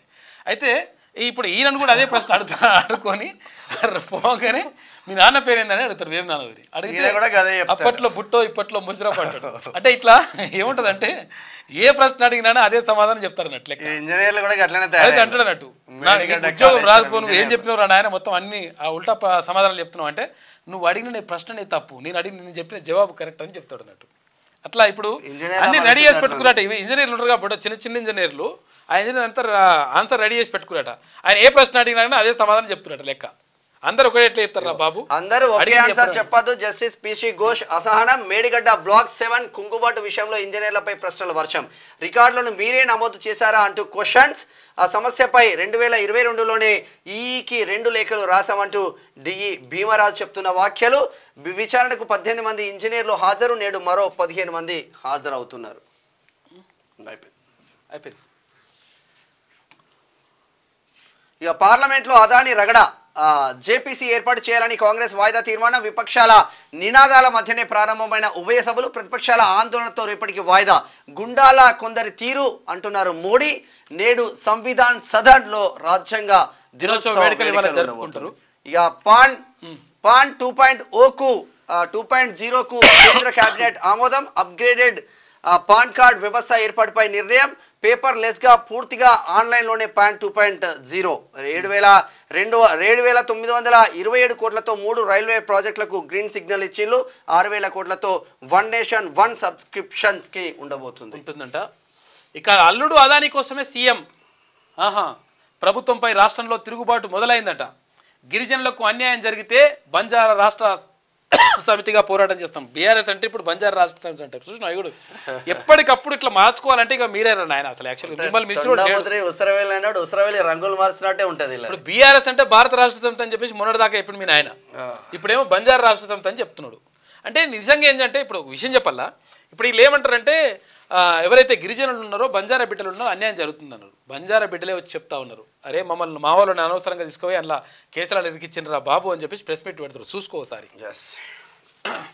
ప్రభుత్వంపై రాష్ట్రంలో తిరుగుబాటు మొదలైంది. గిరిజనులకు అన్యాయం జరిగితే బంజారా రాష్ట్ర సమితిగా పోరాటం. ఇక లగచర్ల ఘటనపై రాష్ట్ర వ్యాప్త ధర్నాలు చేస్తాం. మానుకోట ఘటన స్ఫూర్తితో రాష్ట్రంలో ప్రజా ఉద్యమాలని చెప్పేసి ఈయన కేటీ రామారావు అంటున్నాడు. ఇక మేము ఎన్నడూ ఢిల్లీ గులాంలం కాదు. మన ప్రధానమంత్రి నరేంద్ర మోడీ ఇక బేగంపేటలో దిగితే ఈయన భయపడి ఈయన ఢిల్లీ కురికేది కేసీఆర్. మరి నిజంగానే ఢిల్లీ గులాములు కాకపోతే కవితక్క జైల్లో ఉన్నప్పుడు వారం రోజులు కేటీఆర్ హరీష్ రావు ఏం చేసి మీరు ఎవరి కాలు మొన్న కూడా పోయొచ్చుగా. మొన్న పోయేస్తే నేనేమో కేంద్ర మంత్రిని కలిసినా అని ఆయన కిషన్ రెడ్డి ఏమో నేను కలవడే అంటున్నాను. మళ్ళీ ఏందో మరి మీ బడే బాయ్ చోటే మియాల వ్యవహారం ఎవరికి తెలుసు పిట్టల ద్వారా అంటూ కేటీఆర్ ట్వీట్ చేస్తా ఉన్నారంట. వైద్య శాఖ ప్రక్షాళన విభాగాల్లో ఇంటర్లింక్ చైన్ను తెంచనున్న సర్కార్. జవాబుదారీతనం పెంచే ప్రయత్నం. నూతన మార్గదర్శకాలు ప్రిపేర్ చేస్తున్నారంట. కింది స్థాయి నుంచి హెచ్ఓడీల వరకు రూల్స్ ఫ్రేమ్ చేస్తున్నారు. బాధ్యతలు విధులపైన క్లారిటీ తీసుకొస్తారట. ప్రక్షాళన చేస్తే మంచిగా ఉంటుంది. హాస్పిటల్ కూడా చూడండి పాపం. ఎందుకంటే వైద్యము అందించలేనటువంటి పరిస్థితుల్లో ఆ తండ్రి ఎందుకు ఈ ప్రభుత్వాలు ఉంటేంది లేకపోతే ఆ తండ్రి చచ్చిపోయా, తర్వాత బిడ్డ 18 నెలల బిడ్డ చచ్చిపోయా. పెద్ద పెద్ద ఎంపీలు ఎమ్మెల్యేలు ఇక్కడ మంత్రులు ముఖ్యమంత్రులు ఎందుకు దేనికి? మహాసీఎంగా ఫడ్నవీస్, డిప్యూటీలుగా షిండే అజిత్ పవార్. బీజేపీ హైకమాండ్ నిర్ణయం 28 లేదా 29న ప్రమాణ స్వీకారం. నేటితో ముగుస్తున్న అసెంబ్లీ గడువు. రాష్ట్రపతి పాలన అమలు చేస్తారంటే ఛాన్స్ ఉండకపోవచ్చు. చూసుకో మళ్ళీ ఒక కథ ఉంది ఇది లెక్క. మళ్ళీ చెరువుల దత్తత. అభివృద్ధి పేరుతో కన్స్ట్రక్షన్స్ కంపెనీలకు బాధ్యతలు. మంచిగానే ఉంది. 100 చెరువులు ఇచ్చేందుకు హెచ్ఎండిఏ ప్రణాళికలు చేస్తుందట. జిహెచ్ఎంసీ తరహాలోనే అప్పగింత. ఎవరికి ఇస్తున్నారు? కన్స్ట్రక్షన్ కంపెనీలకు. ఏమైతే తెలుస్తాయి చెరువులు వాళ్ళే చెరువులను సర్వనాశనం అయి మొత్తం సర్వనాశనం. చిన్న ఎగ్జాంపుల్, ఇప్పుడు మా బిల్డింగ్ వెనుకనే ఉంటది, ఏది నల్ల చెరువు ఉంటది, ఉప్పల్ నల్ల చెరువు ఉంటది కదా. ఉప్పల్ నల్ల చెరువులో మధ్యలో చెరువు ఉన్నది కదా. ఆ చెరువు మధ్యలో మొత్తం మన్ను పోసుకుంటూ వచ్చి మధ్యలో గుడి కట్టిండ్రు. గుడి కడితే నేనేమనుకున్నా అక్కడ మంచిగా వంతనకి ఇట్లా వేస్తారేమో, డెవలప్మెంట్ చేస్తారు, బోటింగ్ పెట్టేసి. లక్నవరం ఉంది కదా చెరువు లెక్క, అట్లేమన్నా వంతెనకి ఇట్లా వేస్తారేమో. వంతెన వేసేసి ఆ గుడి కట్టినట్టున్నారు. కొంచెం ఇట్లా పర్యాటక కేంద్రం లెక్క అభివృద్ధి చేస్తారేమో. జర అట్లా సరే మురికిలో బిరికిలో దాన్ని మంచిగా చేస్తాడు కానీ అట్లా అనుకున్నా నేను. కానీ చూస్తే ఏమైంది లాస్ట్కి వస్తే ఏదైతే గుడి కట్టినా గుడి కట్టిన దాకా మన్ను పోసేసి దాన్ని గుడి పడేసారు చెరువుని. చెరువు సగం కథం అయిపోయింది. లోపలికి నేను వెళ్తే దాని వెనకాల ఇప్పుడు దూరం నుంచి చూస్తే చిన్నగా అనిపిస్తుంది కదా, అక్కడికి ఆ టెంపుల్ కాడికి పోయినా కెమెరా తీసుకొని, టెంపుల్ కాడికి పోతే 10 నుంచి 15 ఎకరాలు ఉంటుంది. 10-15 ఎకరాల భూమి కథం చేసి పడేసారు. మరి దీనిపైన ఏం చేస్తుంది? దీనిపైన చూడాలి కదా లెక్క. 100% ఏం చేస్తున్నారు హైడ్రా? మీరు కూడా వచ్చింది కదా నల్ల చెరువు దగ్గరికి, ఎటువంటి ఇప్పటికీ అక్రమాలు తీసుకురంటే దాని అర్థం ఏంటంటే చెరువు అట్లనే ఉండే, చెరువు నోట్లే మన్ను పోసుడు అన్నట్టు. చెరువు నోట్లే మన్ను పోసి ఆ చెరువును ఊడ్చేసి మళ్ళీ ఏం చేస్తారు దాంట్లో ప్లాట్ల దందా నడుస్తుంది లెక్క. ఈ దత్తతలు బిత్తతలు అని బంద్ చేయరు. కన్స్ట్రక్షన్ కంపెనీలకు ఇస్తావు దత్తత రేవంత్ రెడ్డి గారు, ఇదేనా మీది పరిపాలన? 100 చెరువులు ఇచ్చేందుకు హెచ్ఎండిఏ ప్రణాళికలు చేస్తుంది. జిహెచ్ఎంసీ తరహాలోనే అప్పగింత. గతంలో దత్తత తీసుకున్న సంస్థలే వాటిని ఆక్రమించాయి. ఇది గుర్తుపెట్టుకోరి. కన్స్ట్రక్షన్ కంపెనీలకు వద్దంటున్న హైడ్రా అధికారులు, రియల్ భూమి పెంచడానికే అంటున్న ప్రభుత్వ వర్గాలు. రియల్ భూమి పెంచాలనుకుంటే చెరువులను నాశనం చేయాల్సింది కాదు, వాళ్ళకి ఇవ్వాల్సిన అవసరం ఏముంటుంది? దత్తత వాళ్ళే చేస్తారిగా. ప్రాంతీయ పార్టీల హయాంలోనే బీసీలకు న్యాయం మోసం చేయడంలో కాంగ్రెస్ బీజేపీ ఒక్కటే. బీసీ సంక్షేమ మంత్రిత్వ శాఖను ఏర్పాటు చేయాలి. దేశాన్ని 55 ఏళ్లు పాలించిన కాంగ్రెస్ కులగణనను ఎందుకు చేపట్టలేదంటే వాళ్ళు చేపట్టలే. అప్పుడు బీఆర్ఎస్ ఎమ్మెల్సీ కల్వకుంట్ల మీరు 10 సంవత్సరాలు చేస్తే మీ అయ్యని అడుగు, పోయి మీ అయ్యని అడుగు. 34% ఉంటే 18% ఎంత తెచ్చినాడు ఆయన అని అడుగు, చెప్తాడు. ఇది దిశలో ఉన్నటువంటి ప్రధాన కథనాలు అయితే ఒకసారి పల్లవి చూద్దాం. 12 అదాని ఇష్యూపై రచ్చ. పార్లమెంట్ లో ఇండియా కూటమి ఎంపీల ఆందోళన. అదానిపై నమోదైన అభియోగాలపై చర్చించాలని డిమాండ్. జేపీసీ వేయాలంటూ నినాదాలు. అనుమతి నిరాకరించడంతో సభలో గందరగోళం. ఉభయ సభలు రేపటికి వాయిదా. అంటే ఈ రోజుకి సొంత లబ్ధి కోసం సమావేశాలను అడ్డుకుంటున్నారంటూ ప్రతిపక్షాలపై మోదీ ధ్వజమెత్తిండు. ఇక సీఎం రేవంత్ బ్యాక్ స్టెప్ వేస్తున్నట్ట. ఏది? ముందు దూకుడు, తర్వాత వెనక్కి తగ్గుడు. హైడ్రాతో హడలెత్తించి వ్యతిరేకత రావడంతో వెనక్కి తగ్గిన వైనం. ఇక మూసీ ప్రక్షాళన విషయంలో బాధితుల నిరసనతో వెనకడుగు. Janwada farm house case, KTR అరెస్టుపై ఇక హైప్ ఇచ్చి సైలెంట్. లగచర్ల ఫార్మాసిటీ భూసేకరణపై నిర్వాసితుల ఆందోళన. అక్కడ ఫార్మాసిటీ కాదు ఇండస్ట్రియల్ కారిడార్ పెడతామని సీఎం బ్యాక్ స్టెప్. ఇక అదాని విషయంలోనూ ప్రతిపక్షాల గగ్గోలుతో విరాళం అవసరం లేదన్న రేవంత్.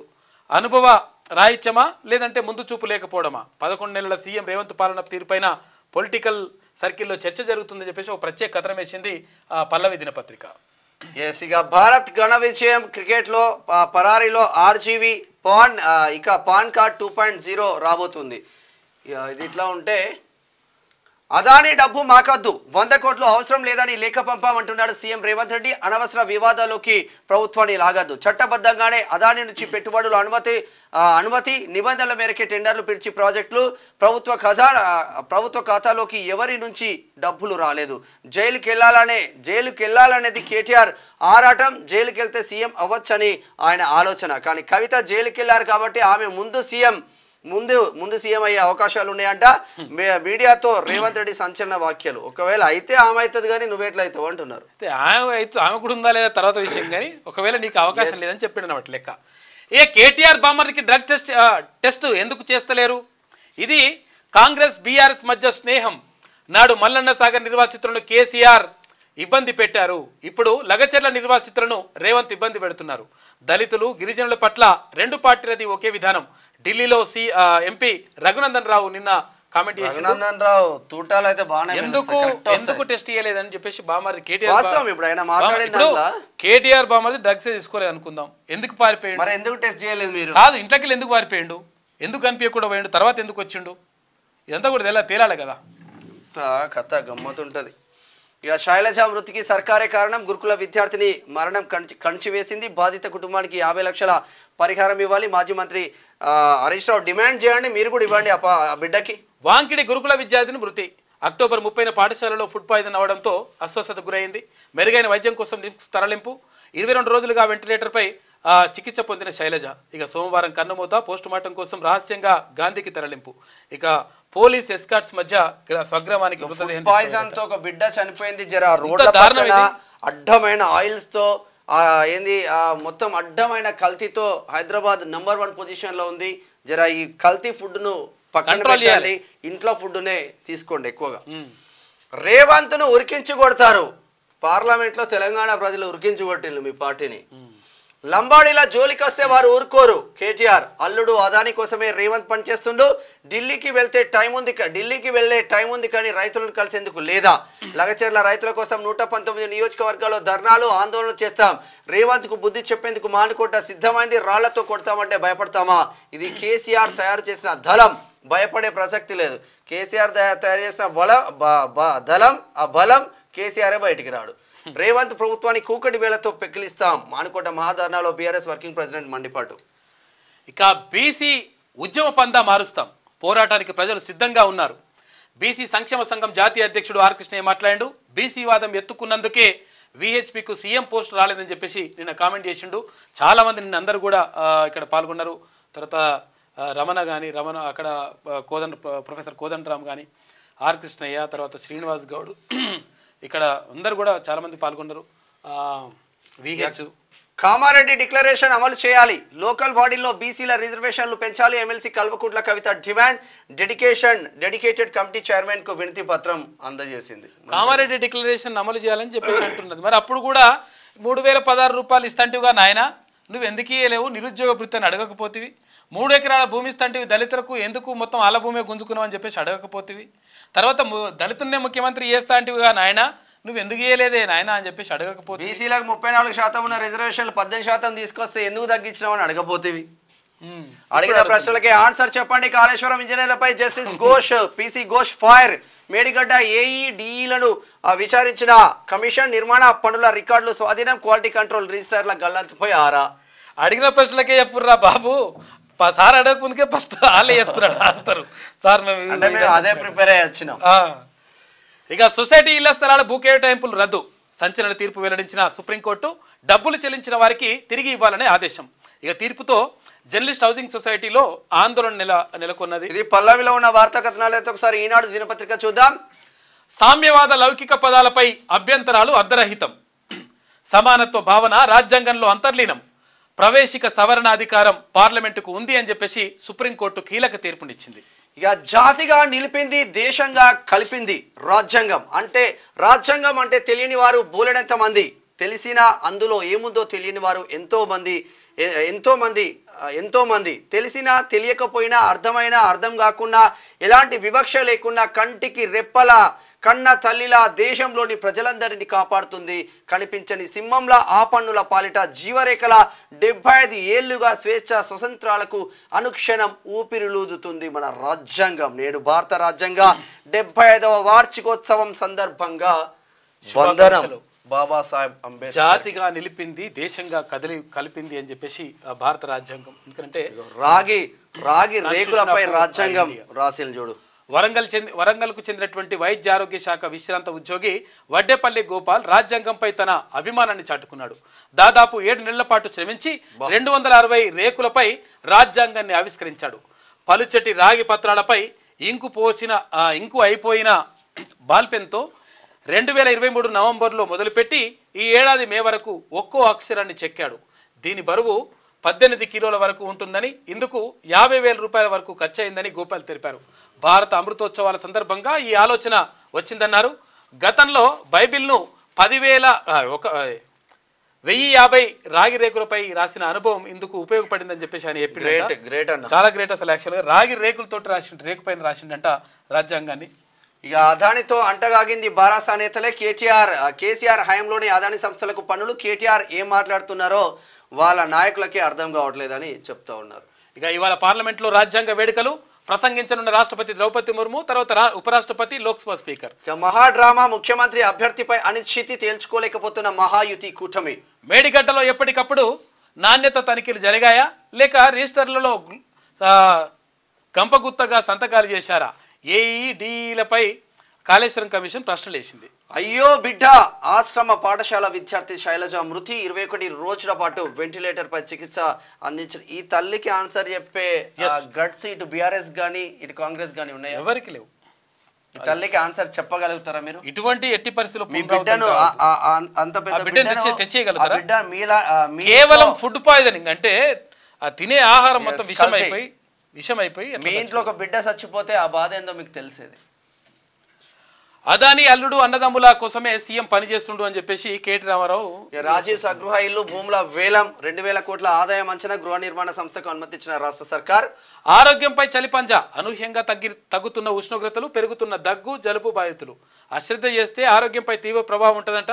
వృద్ధులు పిల్లలు అప్రమత్తంగా ఉండాలని చెప్పేసి వైద్యులు సూచిస్తున్నారు. చలి ఎక్కువైతుంది, జాగ్రత్తగా ఉంటుంది. బీసీ కేటగిరీలను పునర్వ్యవస్థీకరించాలి, కొత్తగా బీసీ జాబితాలో చేర్చాలంటూ ఇప్పటి వరకు కమిషన్కు 1024 విజ్ఞాపనలు. డిసెంబర్ 9లోగా హైకోర్టుకు నివేదిక. బీసీ కమిషన్ బహిరంగ విచారణలో కమిషన్ చైర్మన్ జి నిరంజన్ చేస్తున్న వ్యాఖ్యలు. ఇది ఈనాడులో ఉన్న వార్తా కథనాలు. అయితే ఒకసారి చూద్దాం. ఇక లాస్ట్ పాపం శైలజ ప్రాణం పోయింది. 14 ఏళ్లకే 100 ఏళ్ళు, 27 రోజుల పోరాడి నిమ్స్లో చనిపోయిన అంకిడి గురుకుల పాఠశాల బాలిక అని చెప్పేసి వేసినావు కదా. ఇప్పుడు ఇటువంటి బాలికలు ఎంతో మందిని 10 సంవత్సరాలను మీరే ఏ ఒక్క రోజు వార్త రాయలే. కొన్ని వందల మంది ప్రాణాలు జరగాలని కోరుకుంటున్నాం. అక్కడే కాదు ఇక్కడ ట్రిపుల్ ఐటీలో కూడా బాసరా ట్రిపుల్ ఐటీలో ఎంతో మంది జరిగింది, కనీసం పట్టించుకోలే. ఇప్పుడు ఆ బాలిక గురించి 100% మాట్లాడాల్సిందే. కాకపోతే అంటే మీరు చేసినటువంటి దుర్మార్గం ఎంత. గురుకులాల్లో మృత్యుఘోష 48 మంది. ఫార్మా పొగ, సిమెంట్ సెగ, కొడంగల్లో కాలుష్య పరిశ్రమల కలవరం. ఆ నలుగురి కోసమే రేవంత్, వీళ్ళపైనే రేవంత్ ధ్యాస, వాళ్ళ ప్రయోజనాల కోసమే అని చెప్పేసి మీ నలుగురు కోసమే మీ నాయన చేసిండు కదా. ఎవరు? కల్వకుంట్ల చంద్రశేఖరరావు, కల్వకుంట్ల ఈయన పేరు తారక రామారావు, కల్వకుంట్ల కవిత, తర్వాత తన్నీరు హరీష్ రావు, తర్వాత ఆయన పేరు ఏం పేరు సంతోష్ రావు, హ్యాపీరావు. వీళ్ళ కోసమే కదా మరి మీ నాయన చేసిండే కదా. ఇంక ఇట్లా కాదు కదా. ఇప్పుడు ఆయన రేవంత్ రెడ్డి ఇప్పుడు ఎవరిని కూడా రాజకీయాలకు తీసుకురాలే. వీళ్ళ తమ్ముళ్ళు అన్నో ఎవరిని తీసుకురాలే. అర్థమైందా?